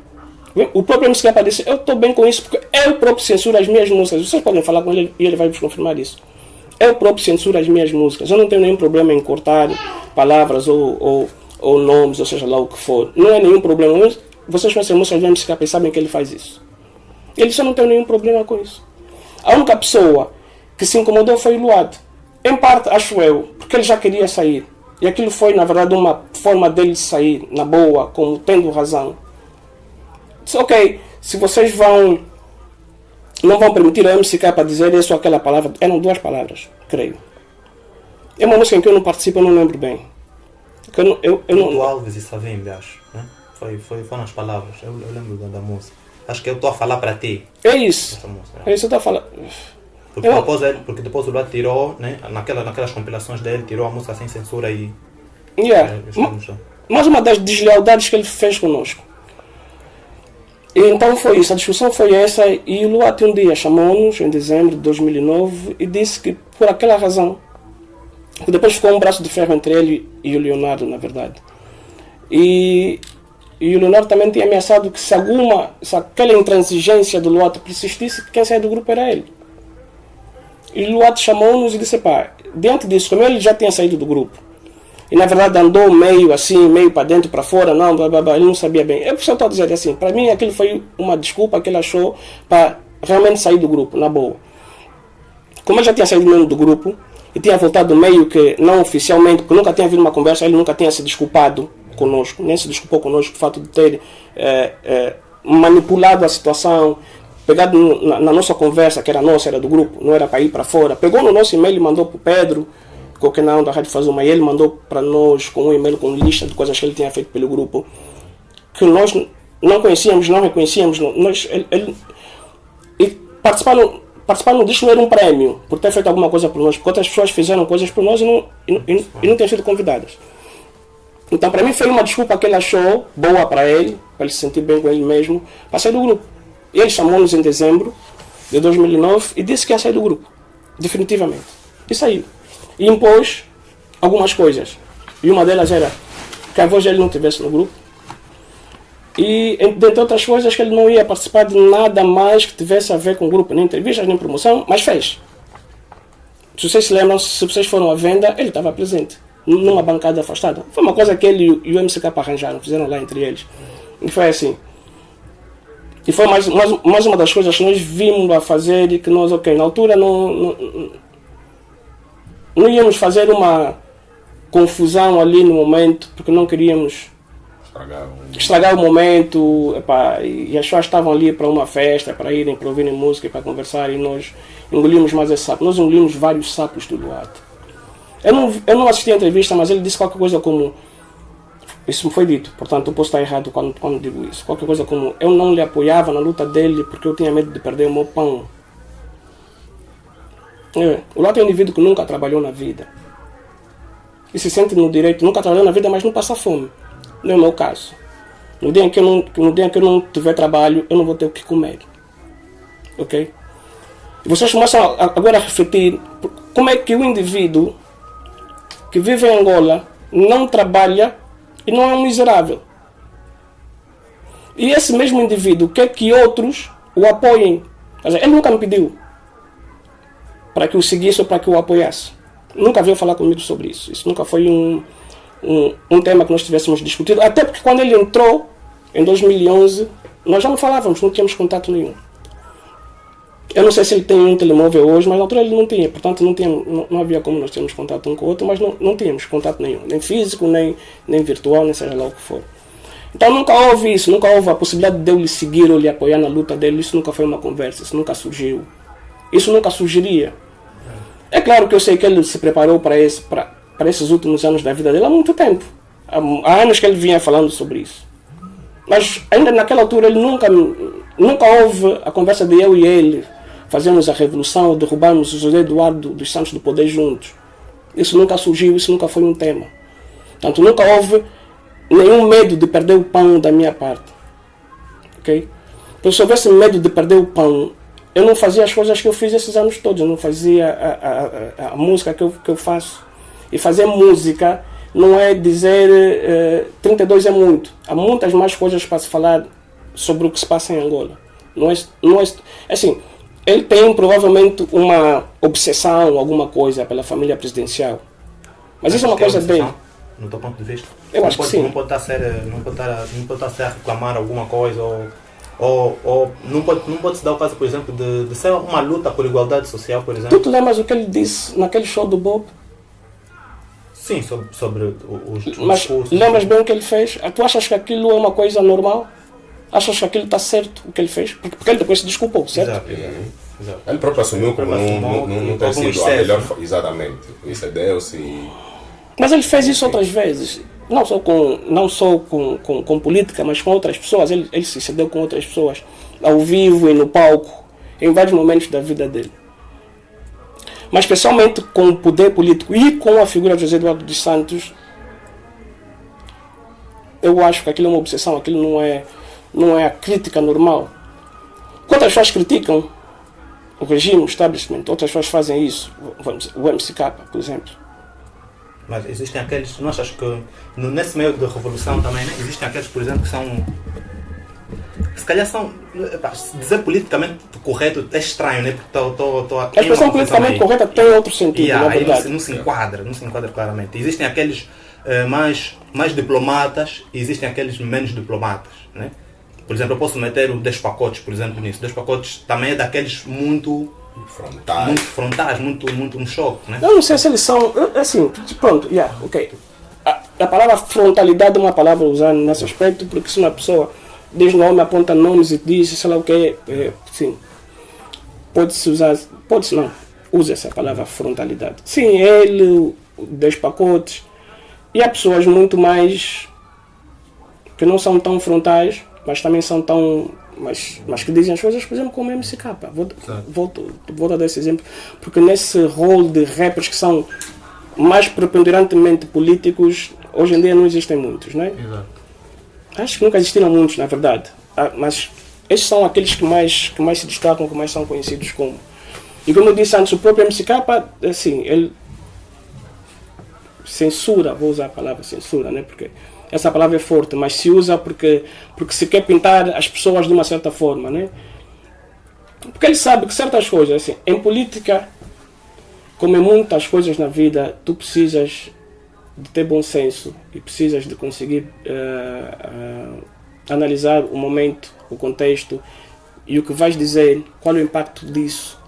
E principalmente qual é o impacto do que tu vais dizer para o futuro, porque em política tu estás a pensar sempre no futuro, não estás a pensar só no agora, porque a tua palavra não vai ter um efeito imediato, a tua palavra vai ter um efeito futuro e tu tens que pensar nisso.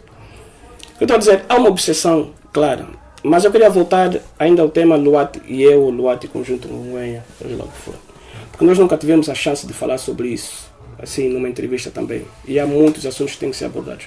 Há uma série de e-mails que é a altura oportuna. Eu não sei se a altura oportuna quando é que surgirá, talvez quando os outros dois se sentirem confortáveis com isso, porque por mim isso já estava tratado, mas isso não é um assunto que me diz respeito só a mim. Diz respeito também ao condutor e diz respeito ao Leonardo, e que não são pessoas violentas e que não são pessoas confrontacionais e que na verdade aturaram muito, ouviram muitas ofensas. Naquele ano de 2015 foram chamados de cobardes e tudo mais, e eles nunca foram nem uma coisa nem outra. Aliás, boa parte dessas pessoas, eu pergunto sempre, vocês que dizem que têm que se apoiar, vocês não estão presos por quê? Se vocês apoiam realmente essa coisa, essa revolução, por que é que vocês não estão presos? Por que é que quando há manifestações vocês nunca foram vistos, vocês nunca apanharam porrada, nunca foram presos? Porque essa gente foi espancada, foi presa e tudo mais do que uma vez. Por que é que vocês estão tão doídos, tão incomodados com isso e tão incomodados com o meu silêncio em relação a isso? Não estão presos também. Porque vocês são os revolucionários do Facebook. Porque vocês são os indivíduos corajosos só no Facebook. Vocês acham que o Facebook é o mundo, que o único lugar onde se emite opinião é no Facebook. Ora, quando não havia redes sociais, como é que as pessoas emitiam opinião? Como é que as pessoas se importavam com o que se passava? Quer dizer, pegando-me agora nessa questão que disseste de se importar, quando eu vou tocar no Luati, porque é alguém com quem vocês dividiram um estúdio. Fomos amigos, realmente. Foram amigos. Qual é o teu sentimento qual foi o teu sentimento quando tu viste aquele episódio da greve de fome, o pau na cabeça, a cocaína na roda, etc. Qual é o teu sentimento com relação a esses episódios que na altura o teu amigo viveu? Na altura já não era meu amigo. Quando o Luati começou esse capítulo da vida dele, nós já não tínhamos contato nenhum. Eu não tenho uma conversa com o Luati, excepto nessa noite que nós falamos agora no show do Bob. Que nessa altura, depois que ele saiu do palco, ele foi sentar-se exatamente onde eu estava. Porque eu estava sentado onde estavam o irmão mais novo dele e os amigos do irmão, que também são meus amigos, e ele quando saiu, eu acho que ele estava lá antes, e depois quando voltou foi diretamente para ali. Eu acho que nós tivemos uma conversa breve. Antes disso, talvez na ocasião que morreu o avô dele, nós fomos visitá-lo, mas nesses 7 ou 8 anos, sei lá, que tempo é que se passou, 8 anos, né? Nós não tivemos nenhuma conversa, nós não falamos. Mas é assim. Mas qual é o teu sentimento ao ver ele a passar por esses episódios? O Luati é uma pessoa teimosa, primeira coisa. O Luati sabia que isso ia acontecer com ele. O Luati, apesar de ser uma pessoa, na minha opinião, insensata, ele é uma pessoa inteligente e ele sabe correlacionar ação e efeito. Quando houve o incidente da bicicleta em Portugal, assim, eu não fiquei tão preocupado porque eu sabia que as autoridades portuguesas iam investigar aquilo e sabiam do que se passava com ele aqui em Angola. E logicamente, assim, quando se faz apuração séria em termos de investigação tipo policial, se há droga, tu vais ver se há impressões digitais, se não há, e claramente não havia impressões digitais dele nisso. Então, porque, assim, ele nem ficou preso, certo? Ele foi solto no mesmo dia. E porque as pessoas lá em Portugal tinham, e porque ele foi avisado, e ele avisou pessoas aqui que, portanto, as autoridades portuguesas estavam informadas disso. Todas as coisas que ele passou, todas as sevícias, toda a humilhação que ele passou, isso é extremamente grave, mas extremamente grave não por ser Luati, todos os outros. As pessoas ficaram focadas no Luati, mas ele não foi o único, a história dele foi contada, o mundo todo ficou a saber do Luati. Tanto é que Luati e os outros, Luati e os outros, mas não foi só ele, foi todo mundo. A greve de fome foi realmente uma coisa que eu não concordei que ele fizesse. Quer dizer, eu não tenho que concordar ou discordar, mas no que é que deu? Ok? Tu colocas a tua vida em risco e tu podes estar a colocar a tua vida em risco. Eu não sei exatamente quais foram os pensamentos dele, se era por causa da causa, porque ele não queria mais viver, não queria, eu não sei qual é exatamente a razão, mas o que acabou que ele não morreu. E é isso que eu chamo de falta de bom senso. A greve de fome era uma afirmação muito forte e causou muito sofrimento. Indiretamente a mim. Que não tinha relação nenhuma com aquilo que se passava, mas indiretamente a mim. Mas causou mesmo a família dele. Ok? A mãe dele.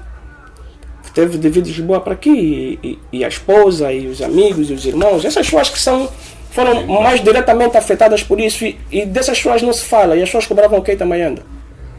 As pessoas não cobravam ao Pedro ou ao Chiari, que são os irmãos, ou seja lá o que for. Porque eu não me lembro de escreverem pronunciamentos no Facebook, não sei. Se escreveram. Mas acredito que tens noção de que é uma coisa natural, tendo em conta que vocês... Sim, vocês... Não, acredito que as pessoas não devem... Não é natural. Acredito que as pessoas exageram nas responsabilidades. Por exemplo, vou dar um exemplo. Considerar que um rapper é responsável pela educação das pessoas é um exagero. O responsável pela educação das pessoas é primeiro a família e depois o Estado no papel da escola. Esses é que são responsáveis pela educação das pessoas. Um rapper ou um músico qualquer, ou um artista de qualquer disciplina pode eventualmente educar as pessoas. Pode, se quiser, educar, mas não é a função de um artista educar. Para isso existe o professor, existe a família. Estás a ver o exagero? Não é porque o rapper diz coisas que são importantes para a educação da sociedade ou para o crescimento da sociedade, que é a obrigação dele educar. Não é porque eu sou um rapper e que conheço o Luat, que tivemos uma relação de amizade, que eu sou obrigado a, no Facebook, emitir um pronunciamento. O que as pessoas fizeram? Muitas dessas pessoas fizeram. Onde é que elas estiveram na altura em que deviam estar com ele? Por que a única coisa a fazer é escrever no Facebook? Porque não é a única coisa a fazer. As pessoas escreveram no Facebook, o que é que aconteceu com aquilo que elas escreveram no Facebook? As pessoas nem sequer se lembram o que é que escreveram. Hoje, passado 2 anos. Não se lembram. Qual foi o efeito que isso teve? Eles foram soltos quando o regime percebeu que não valia a pena mantê-los lá mais dentro.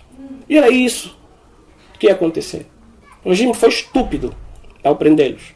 Mas o que as pessoas foram escrevendo também serviu de pressão de alguma forma. Mas acho que hoje em dia o Facebook também tem uma Tem.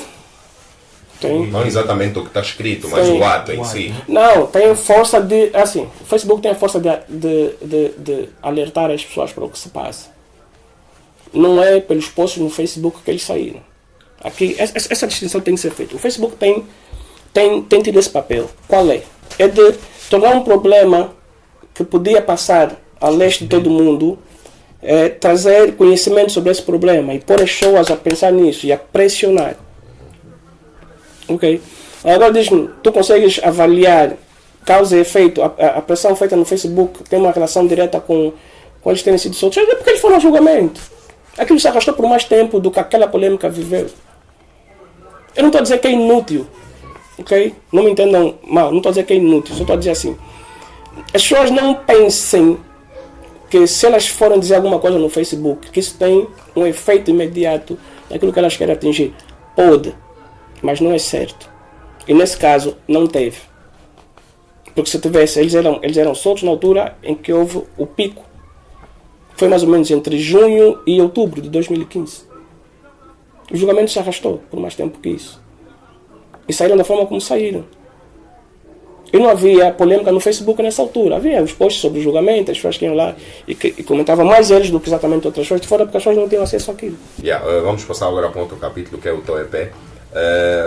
Tu numa entrevista ao portal site Rimas e Batidas, disseste que este EP era uma forma de transmitir aquilo que tu és, e dedicaste o EP à tua filha. Então a pergunta que eu vou te fazer é a seguinte: por que a escolha desta via para dares a conhecer a tua filha, e como sociólogo, qual é a tua opinião em relação à comunicação entre as famílias no dia de hoje? Bom, assim, há muitas coisas. Ser pai implica que tu vais ter uma relação com a tua cria, com a tua filha, com o teu filho, com a pessoa que está sob a tua responsabilidade. Mas essa relação pai e filho, pai e filha, nem sempre permite que as pessoas se conheçam para além dessas obrigações, né? A obrigação de pai e filha, o amor, o carinho, a atenção, a educação. Porque há muitas coisas que não são importantes para essa relação. Melhor, não são uma prioridade para essa relação. E uma das coisas, principalmente quando o filho é muito pequeno, as tuas crenças e a tua ideologia não são algo que tu transmites a essa criança da forma mais intensiva possível, porque ela não tem ainda a maturidade para entender. A música é aquilo que eu faço. Música é o que eu faço, rap é o que eu faço. E eu estou trabalhando num segundo que também tem essa função. Tem essa função de mapear os meus sentimentos, as minhas ideias, a minha ideologia, quem eu sou, as coisas, as ideias, as conversas mais importantes para mim. E esse muito mais focado em como eu estou na vida, e nas coisas que eu acredito, e que possam guiá-la pela juventude dela até ela atingir a idade que eu tenho hoje. Porque há uma transformação, e há por acaso, uma música que eu escrevi essa semana, que é, vou dizer assim, não é exatamente, mas vou dizer assim, é um update ao Idade da Razão. Okay? É como, pronto, passou aquela fase, agora eu estou nessa fase. Então é isso, eu estou a mapear um bocadinho a minha personalidade e a minha pessoa para ela poder me conhecer, caso isso não seja possível ser passado diretamente. E como sociólogo, qual é a tua opinião em relação à comunicação entre as famílias no dia de hoje? Epa, comunicação na família, entre as pessoas de uma família, entre as pessoas de uma comunidade, entre as pessoas no local de trabalho é chave, é fundamental. Eu acho que com a mudança que a sociedade angolana tem estado a viver nesses últimos talvez 10 anos ou mais, né? Mudança econômica, mudança em termos de modelo de habitação, a distribuição demográfica pelo espaço da cidade. Isso torna claramente muito mais difícil, principalmente para os pais novos, acompanharem no dia a dia os seus filhos e comunicarem com eles no dia a dia. Eu conheço pessoas, tenho colegas e conheço pessoas, amigos, que moram, por exemplo, no Quilamba e trabalham na Baixa da cidade, e saem de casa quase de madrugada e voltam à noite. Essas pessoas têm muito menos oportunidades de comunicar diretamente com os filhos que são pequenos ainda, do que as pessoas que moram, que trabalham perto do local de habitação, do local onde habitam. E isso tem uma influência muito grande no modo como as crianças absorvem a cultura e absorvem as ideias. E na identificação e proximidade com os pais. Tá, porque alguns pais podem até ser estranhos. Porque a criança tem a chance de passar algumas horas com os pais, ou com o pai, principalmente com o pai, com o homem, nos fins de semana ou aos fins de semana. Porque de segunda a sexta é muito mais difícil, porque quando o pai chega a casa à noite, a criança já está na cama, e o pai sai de casa muito cedo, às 6 da manhã, a criança ainda está na cama. A comunicação e o convívio, não só a comunicação, mas o convívio tem sido afetado, porque por causa dessa mudança no nosso modelo econômico, no nosso estilo de vida, nas nossas prioridades. As famílias perdem muito com isso, mas eu acho que isso é um problema que nós não vamos conseguir evitar. Não sei se há alguma fórmula, mas acho que todas as sociedades que são mais desenvolvidas que nós, financeiramente ou tecnologicamente, ou seja o que for, viveram isso e vivem isso até hoje. Eu acho que isso não é uma coisa que se conseguiu solucionar. Algumas pessoas conseguem, algumas pessoas, principalmente aquelas pessoas ricas, conseguem morar mais perto do trabalho, alguma coisa do gênero, e tentar passar mais tempo com a família, mais tempo com os filhos, mais tempo de qualidade com a família. Mas outras não têm sequer noção de que elas estão a viver dessa forma e a prejudicar a educação dos filhos. Nem todo mundo tem consciência disso, porque eles estão focados na sobrevivência, em ganhar vida, em trabalhar, em garantir o sustento. Porque o que acaba por acontecer é que o pai ou a mãe acabam por ficar focados na qualidade de vida que querem dar aos filhos, material, né? A qualidade de vida material que querem dar aos filhos, a pagar uma escola melhor, comprar boas roupas, comprar a comida de melhor qualidade, nos melhores lugares. Também há esse problema de tu poderes, teres de alimentar bem a tua família, de forma saudável a tua família, e é caro. Os pais estão tão focados nisso que perdem o foco na relação com os filhos. Eu, por exemplo, assim, Eu atualmente, uma das coisas mais importantes para mim é tempo livre e tempo que eu posso passar com a minha filha. Ok? E foi uma luta que nós tivemos no trabalho para conseguir ter horários flexíveis e estamos agora a experimentar isso do horário flexível. Se eu entro mais cedo, posso sair mais cedo. Se eu entro mais tarde, então saio mais tarde, dependendo de como cada um funciona. Eu sou uma pessoa diurna, portanto eu estou sempre no trabalho cedo. Então para mim importa ter um horário que me permita chegar cedo e sair cedo. E é isso que nós estamos a experimentar agora, porque agora que eu sou pai, eu preciso que não seja a babá a pessoa mais influente na educação da minha filha. Porque minha filha passa com a babá há muito tempo. E nós percebemos coisas que ela está a desenvolver que são ensinadas pela babá, que não é exatamente mal, mas quem tem essa responsabilidade tem que jogar-se para que são os pais. Nós estamos a procurar balancear isso, contrapor essa influência da babá dela, que nós temos a felicidade para ter uma pessoa muito boa a trabalhar com ela. Mas somos nós os pais, a responsabilidade de educar é nossa. O teu EP, né, tem o tempo de incerteza que tu referes nesse EP. É um tempo de incerteza, começa já agora. Né? Já começou. Já começou. Isso estás a falar no geral, se estás a falar acabas de dizer agora, por isso fiz uma ponte, situações políticas, econômicas. Ou estás a falar de um tempo de incerteza que se calhar a tua filha vai encontrar daqui a 15 anos, provavelmente.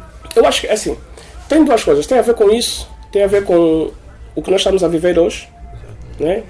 Esse desafio, por exemplo, em Angola nós temos esse desafio da mudança política ou não, se vai acontecer, se o partido, o MPLA vai continuar no poder, se haverá uma mudança ainda com o MPLA no poder, se não, se é possível uma mudança com outro partido, né? Nós temos essa questão, nós precisamos resolver problemas básicos como serviços, água, luz, saúde, educação, nós estamos a viver isso e em cima disso nós estamos a viver esse deserto econômico.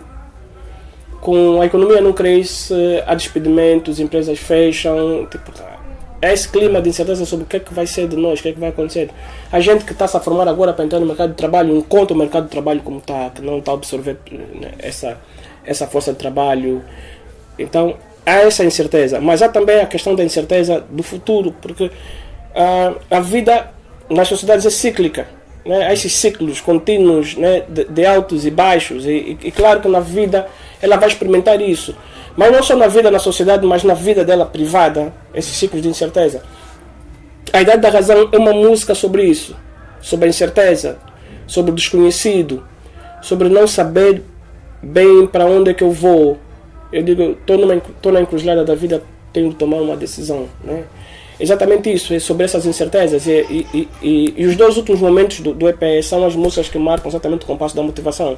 É dizer, ok, é possível viver a vida de uma certa forma, é possível, apesar de, no meio desse caos todo, encontrar a luz, a felicidade, a alegria. O nosso bem-estar e o bem-estar da sociedade nem sempre estão em sintonia. Okay? Muitas vezes, por isso é que tu tens uma taxa de suicídio enorme em países altamente desenvolvidos, como a Noruega, por exemplo. Estás a ver? Por que isso acontece? E por que as taxas de suicídio em países como o nosso, que ainda em desenvolvimento, são mais baixas? Estás a ver? Okay? É porque tu nem sempre, o indivíduo nem sempre está em sintonia com a sociedade, no sentido de que ele está bem, a sociedade está bem, ou ele está mal, a sociedade está mal. Estás a ver? Nem sempre isso ocorre e pode haver incerteza e medo, até no momento em que é uma felicidade geral. É preciso estar alerta, é preciso crescer. É uma música no EP que para mim é extremamente importante, que é o Manifesto do Homem Novo, que é também uma resposta a muitas dessas questões que nós falamos aqui sobre 15+2, público, Luat, seja o que for, que é o meu posicionamento na vida, okay? E que eu quero que ela aprenda um bocadinho, porque eu acho que as pessoas que se deixam influenciar demasiado sofrem muito, okay? As pessoas que são inseguras sofrem muito. As pessoas têm dificuldade em se afirmar como elas são e se impor e não se sujeitar aos ditames da sociedade ou de outras pessoas ou da família, seja o que for. Eu sou uma pessoa que eu me afirmei desde muito cedo. Eu fiz as coisas que eu quis. A minha mãe quis que eu seguisse uma carreira e eu não segui. Apesar de ser um filhinho da mamãe, por exemplo, tipo, eu não segui. Eu tomei as minhas decisões quase sempre, na maior parte das vezes, sozinho, e eu sou feliz por ter feito isso. dentre muitas atividades que desenvolves, a música, a tua cena profissional, uma das tuas paixões também é a fotografia. Exato. E dentro do campo da fotografia, nós sabemos que tu tens uma queda mais pelo retrato. Né? Qual é a personalidade angolana que tu gostavas de fotografar?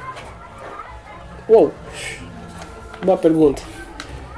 Olha, não sei, eu nunca pensei nisso, realmente. Personalidade angolana que eu gostaria de fotografar. Não, nunca pensei nisso. Eu sou muito mais amigo de fotografar pessoas que não são conhecidas.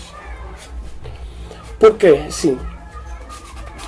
Porque as pessoas são conhecidas, elas já foram fotografadas muitas vezes. Eu não sei se eu conseguiria trazer luz, algo novo, um aspecto que ninguém fez. Mas também eu acho que não tem sido feito bons retratos dessas personalidades angolanas. Não sei, não vi muitos bons retratos. Às vezes alguns são considerados bons tecnicamente, mas depois em termos artísticos não são tão bons. Ok? Porque o rosto está demasiado limpo.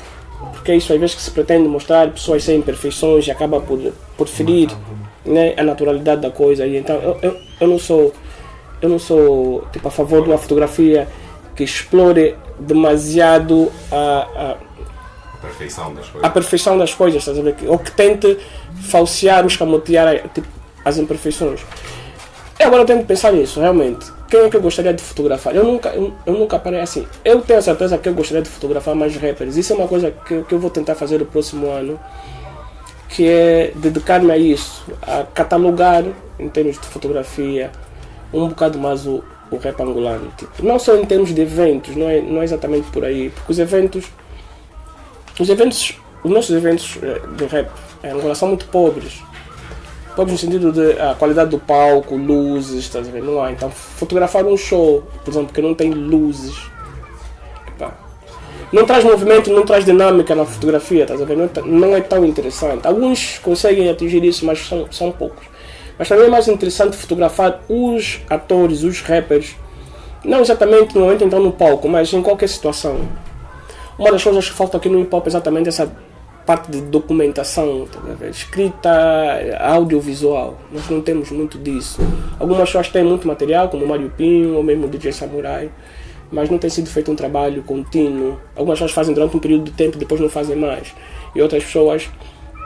Eu imagino que o Samurai esteja a documentar toda a Força Suprema nesses últimos anos, mas isso é só a Força Suprema. Tipo, há um conjunto de movimentos a acontecerem um bocadinho pelo país todo. Isso não está sendo documentado da forma adequada. Que hoje, a tecnologia hoje nos permite fazer isso. Com um telemóvel tu consegues fazer isso, estás a ver? Com uma câmera, com uma lente, com uma câmera simples, com uma Canon 700D, que eu tenho uma Canon 700D, que não é cara, assim, com menos de $1.000 compras uma câmera como essa. É possível documentar isso. Ou com uma câmera ainda muito mais barata, muito mais simples.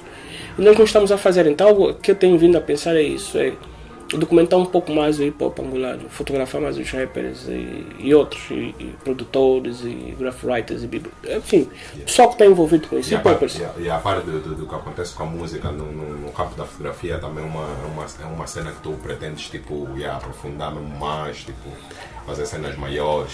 A fotografia está a ser, nesse momento, uma fonte de rendimento para mim. Né? Eu estou nisso como profissional de fotografia também já, estás a ver? Ainda tenho muito que aprender, mas quem é fotógrafo que não aprende ainda? Tipo, até os mestres, até os grandes continuam a estudar, porque surgem coisas novas, né? E às vezes surgem ideias novas com a rapaziada da nova escola da fotografia, que os mais velhos também precisam de dar tipo, alguma atenção e aprender como é que se faz hoje. Porque eles estão no mercado da fotografia, e o mercado da fotografia, como o mercado da arte, se altera, né? É dinâmico, vai mudando. Então, por estar confortável no teu game e achar que tu atingiste o pináculo, o topo da montanha e não precisas de aprender mais nada. Nesse momento eu trabalho em part-time como fotógrafo, seja lá quem quiser, tipo festa, fotografia de família, fotografia de moda, eu faço tudo. Eu estou numa fase em que eu não posso recusar trabalho. Se tivesses que, através dos olhos da tua lente, qual é a lente que usas? Qual é a lente que estás usando? Olha, eu tenho várias, mas a que eu mais uso nesse momento é uma Canon 1740. 1740, ok. tiveres que fotografar, se tiveres que fazer um retrato ou um resumo, por exemplo, da Angola, através da tua lente, em se calhar 5 a 10 chutes, quais são as coisas que mais tu pegavas para tentar resumir a Angola através dos olhos da tua lente? Eu vou pensar naquilo que eu já fotografei. Talvez seja a coisa mais fácil. Olha, eu fotografo muito a cidade de Luanda. Eu tenho uma paixão pela cidade, ao contrário da maior parte das pessoas que vivem aqui. E então, eu pegaria com certeza algumas avenidas da cidade de Luanda. Eu pegaria com certeza a Serra da Leba, o deserto do Namibe, a Cautinha em Benguela, as quedas de Calandula e Landana ou Mayombe em Cabinda. Por quê? Porque isso dá um retrato muito bom. Urbano, litoral, interior. Nós temos deserto e temos floresta densa. Tu tens o deserto do Namibe, tu tens a floresta do Mayombe. Tu tens cidades como Luanda ou Lubango ou Benguela, e tu tens vida, né, tipo no interior, tu tens paisagem, tu tens as quedas de Calandula, tu tens a Serra da Leba. Então isso dá uma ideia que não é uniforme do país, mas porque o país não é mesmo uniforme, nem em termos de vegetação, nem em termos de clima, nem em termos étnicos. Então essa diversidade é importante ser explorada. Deixa-me só, já estamos quase a finalizar, mas há uma pergunta que salta aqui agora relativamente à tua EP. Vou passar a citar uma das tuas passagens numa música que tu dizes não sou liderado pelo homem na cruz, não sou o quase branco cristão cruzado. Tu estás essas linhas fazem, tu estás a tentar, qual é a mensagem que estás a tentar passar? Será de um resgate às religiões de matriz africana? Qual é? Não, eu não estou a propor isso exatamente, apesar de que eu acho que nós devíamos resgatá-las. Um dos maiores problemas de países africanos como o nosso, ou de ex-colônias, é que elas perderam a noção de quem é que elas são. As pessoas, a cultura, o país, a nação, seja o que for. Nós em Angola isso é ainda mais grave. Nós perdemos isso. Nós tivemos um tipo de colonização que ajudou-nos, que nos forçou a isso. Mas depois que nós nos tornamos independentes, nós também não fizemos nada para fazer essa resgate a sério, né? Uma coisa nacional, todo o país, com as escolas envolvidas com as famílias envolvidas. Não houve essa procura. Apesar da questão de ter escrito havemos de voltar, né? E de haver esse discurso todo do primeiro Ministério da Cultura, efetivamente não se fez isso. Mas essas frases, na verdade, o que querem dizer é: eu não tenho um apego à religião. É o que essas frases querem dizer. Eu não tenho uma relação, eu não tenho um apego a um Deus, a um líder espiritual, seja lá o que for. Eu não sou liderado pelo homem na cruz, eu não sou o cristão cruzado, quer dizer, eu não sou o tipo de... És um ateu, nesse caso. Não, ateu seria dizer que eu não acredito na existência de Deus. Eu, na verdade, eu sou mais agnóstico. Eu não sei se Deus existe, mas eu também não estou muito preocupado com a existência ou não de Deus. Eu acho que o mundo não vai mudar disso que nós vencemos se ficar claro para as pessoas que Deus existe ou não. Quando eu digo claro, é terem uma prova, né? Nesse caso seria ou Deus aparecer e fica claro que Deus existe, ou alguma coisa acontecer que fica claro, ou assim, alguém voltar dos mortos e dizer: ok, quando tu morres mesmo, não há inferno, não há julgamento, não há nada do gênero. Não sei. Eu acho que a humanidade, a vida na Terra não mudaria com a certeza da existência ou não existência. As religiões têm um papel que é importante, eu reconheço, mas as religiões se perdem na coisa do domínio da pessoa, em vez de se focarem na espiritualização das pessoas. Elas se focam na parte política da religião, que é quem é o líder, quanto dinheiro o líder tem, qual é a religião mais popular, qual é a igreja mais popular, quantos fiéis tem, quantos fiéis doam para a igreja. E ainda mais na interferência nas escolhas pessoais da pessoa, sabe? Tipo, eu não posso escolher ser quem eu sou em termos de sexualidade, porque a igreja condena. Eu não posso escolher viver a vida como eu quero, porque a igreja condena, porque isso é pecado. Quer dizer, é um pêndulo sobre a tua cabeça constante a dizer que tu estás errado, que tu vais morrer, que tu não vais... Não, eu não quero isso para mim. Tipo, eu acho que sozinho, com bom senso, com inteligência, eu me posso guiar na vida tão bem quanto qualquer religioso cristão ou outro religioso de outra religião. eu não preciso da ideia de Deus que me vai julgar um dia, quando eu morrer, para me comportar bem. Para isso existem as leis. As leis também servem para isso. Certo? Estamos no fim já, como eu disse. Músicas para motivar e despertar em tempos de incerteza. Que tipo de pessoas, ou qual é o perfil das pessoas que tu pretendes motivar e despertar com esse teu EP? Assim, esse EP de certa forma é dirigido a todos os negros do mundo, a todas as pessoas de ascendência africana, a todas as pessoas que se consideram da diáspora africana, porque parte do EP tem exatamente essa temática. E a minha única ideologia hoje, posso dizer assim, é o afrocentrismo, o panafricanismo. Eu sou pro-black, é isso que eu sou em termos ideológicos, tipo, hoje em dia.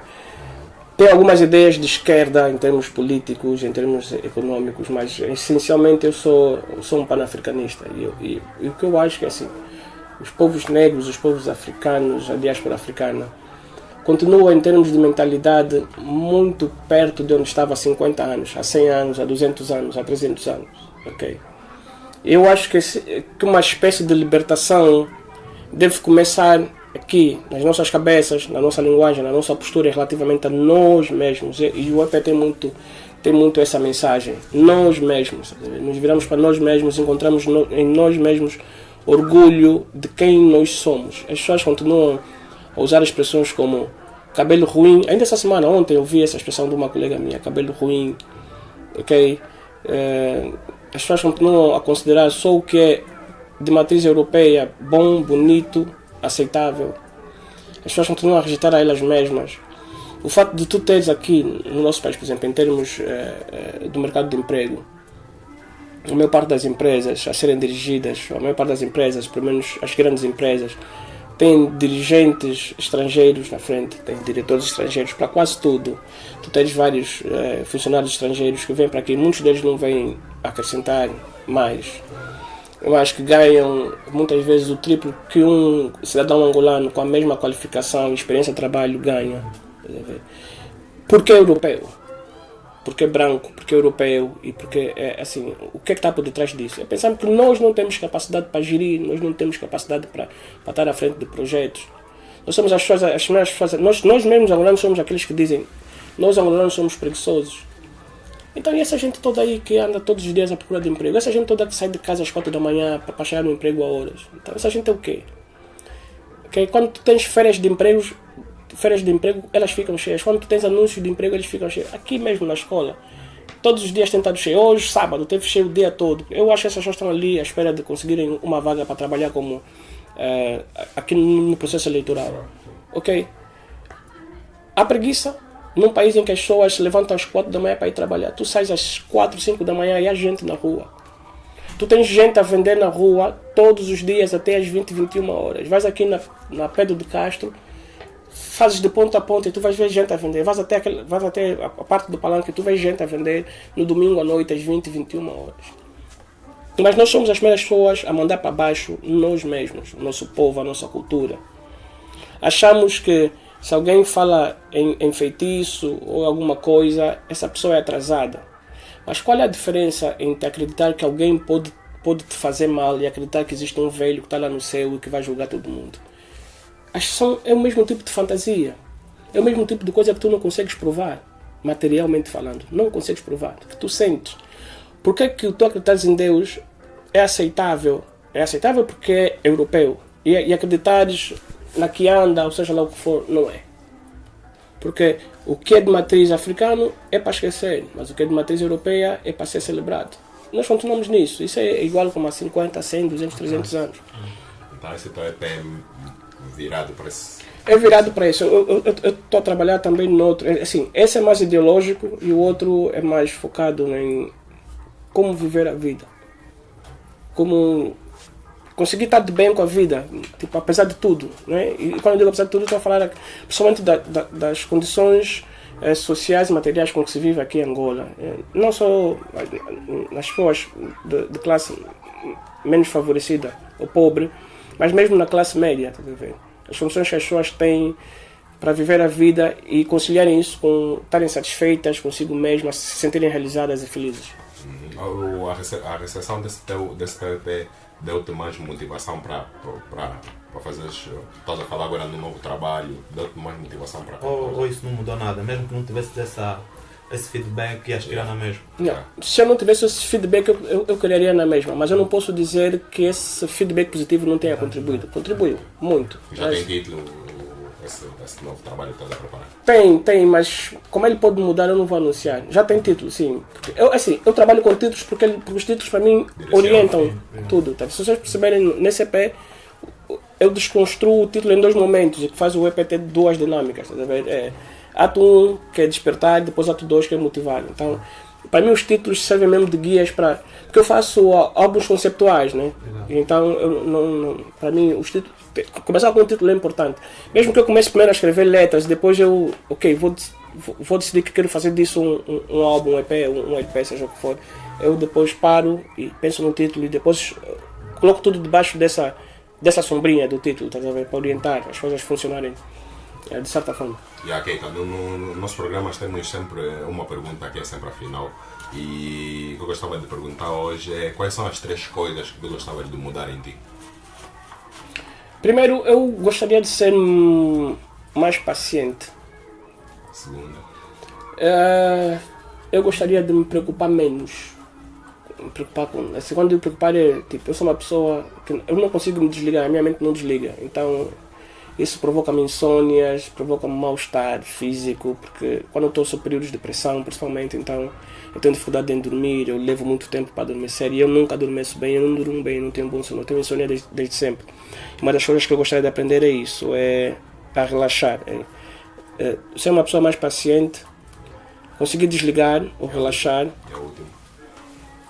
E a última, 3 coisas que eu gostaria de mudar em mim. Eu não sei se há mais alguma coisa que eu gostaria de mudar em mim, honestamente. Não sei. Então, fechamos essa entrevista.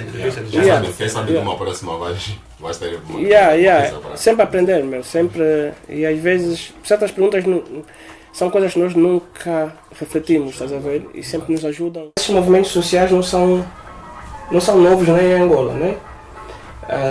Às vezes nós mais jovens gostamos de pensar que nós estamos a começar alguma coisa no nosso país, mas não é verdade. Sim, movimentos cívicos existem em Angola desde sempre, eu acho. Desde assim, tempos modernos, anos 50, tu tens, por exemplo, a Liga Africana, era um desses movimentos, tu tiveste vários, tu tiveste o movimento Vamos Descobrir Angola também, nessas décadas.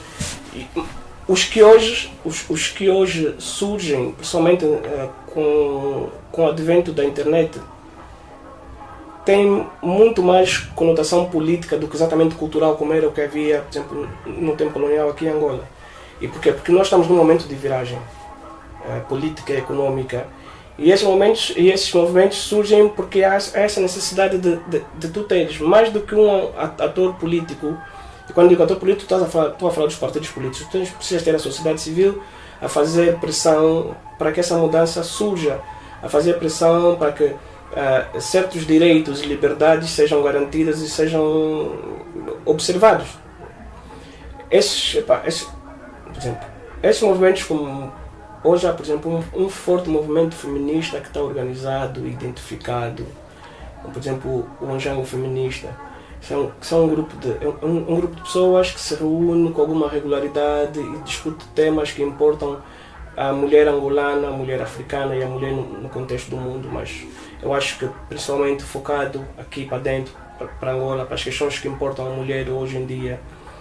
Porque, assim, há uma necessidade de fazer a sociedade avançar nessas questões, né? Quer na igualdade de direitos, mas quer no respeito pela posição da mulher, não só econômica e politicamente, mas na esfera familiar também. Eu acho que, principalmente na esfera, eu acho que a maior parte das reclamações se focam principalmente na esfera familiar ou na esfera privada, na relação marital, na relação com a família, como a família educa a mulher em comparação com como a família educa o homem. como a sociedade perdoa as falhas de um homem e não faz o mesmo quando é uma mulher a falhar da mesma forma. Então, eu acho que o que elas advogam é exatamente isso. E é importante que a sociedade cresça, se desenvolva nesse sentido, porque uma sociedade, assim, eu acho, principalmente as sociedades africanas, são extremamente dependentes do papel que as mulheres jogam, principalmente na família. E se as mulheres sentem que, tendo esse papel e esse poder, ainda assim não recebem o respeito e a mesma liberdade que os homens têm, elas precisam de lutar por isso.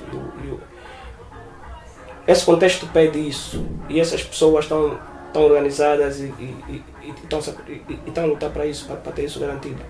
Os movimentos sociais surgem sempre porque há uma necessidade no momento. E nós temos claramente a necessidade de nos desenvolver e de crescer nesse aspecto.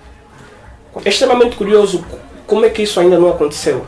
Assim, e quando eu digo acontecer é em larga escala. Tu tens um instituto de artes, tu tens alguma coisa, mas a arte precisa de ser popular no sistema de ensino. Quer dizer, tem de ser possível que todas as crianças e adolescentes aprendam alguma forma de arte. Tal como, por exemplo, tu tens disciplinas de educação física e que depois ajudam a motivar as pessoas, e muitos dos nossos desportistas saíram ali, decidiram que queriam ser desportistas nesse contexto.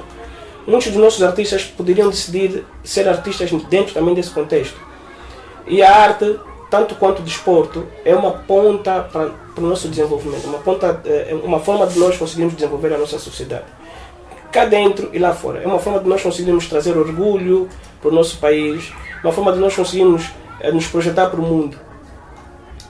Se nós conseguirmos implementar no nosso sistema de ensino, por exemplo, disciplinas como a música e a dança, que são provavelmente nesse momento aquelas na nossa arte que estão mais desenvolvidas, que mais se desenvolvem, mesmo de forma empírica, sem instrução e sem nada. Imagina se nós pudéssemos teorizar sobre isso, quão rapidamente nós conseguiríamos desenvolver e estar ao nível que estão aqui, por exemplo, no nosso contexto africano, países como a África do Sul, né? Ou como a Nigéria, que conseguem exportar artistas nessas disciplinas para grandes companhias, tipo na Europa ou nos Estados Unidos da América. São os grandes mercados que consomem música e dança hoje em dia. Então, e quem ganhava com isso? Nós ganhávamos todos com isso. Nós não só profissionalizávamos para já, tornaríamos aquilo que se produz aqui empiricamente em algo que está estudado, está teorizado. Todo mundo podia aprender de uma forma acadêmica. Conseguiríamos projetar mais gente para fora, porque nós íamos ter gente que desde muito cedo desenvolve essas disciplinas, dança, ou música, ou pintura, ou teatro, ou cinema, seja o que for. Nós, em alguns anos, talvez em uma geração, 20 anos, nós estaríamos em condições de começar a reclamar o nosso espaço no mundo, né? Nessas disciplinas. Outros países fazem isso, outros países dão aos jovens, às crianças, aos adolescentes, a possibilidade de, desde muito cedo, escolherem a arte como sua profissão. E a arte e o ensino da arte também traria outra vantagem, que é exatamente a redescoberta da nossa cultura.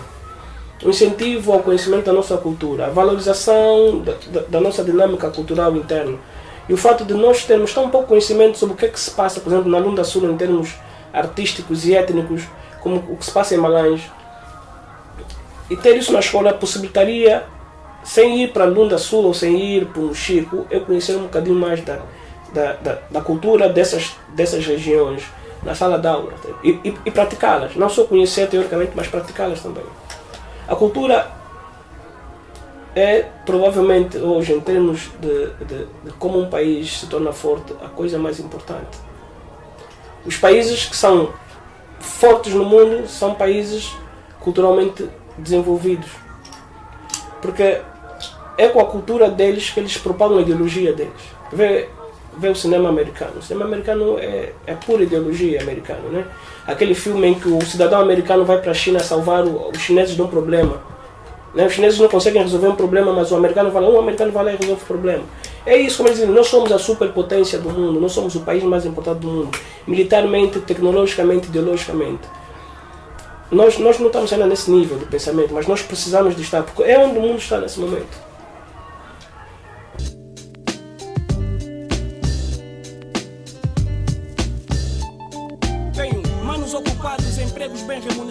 sentirem que a vida para durante o expediente. O talento não é usado frequentemente. É o preço a pagar por uma vida decente. Levanta a cabeça, guerreiro. Equilibra trabalho e vida como um obreiro. Tenho manos desesperados, desempregados, dispostos a qualquer coisa para se verem valorizados. Olhar no vazio.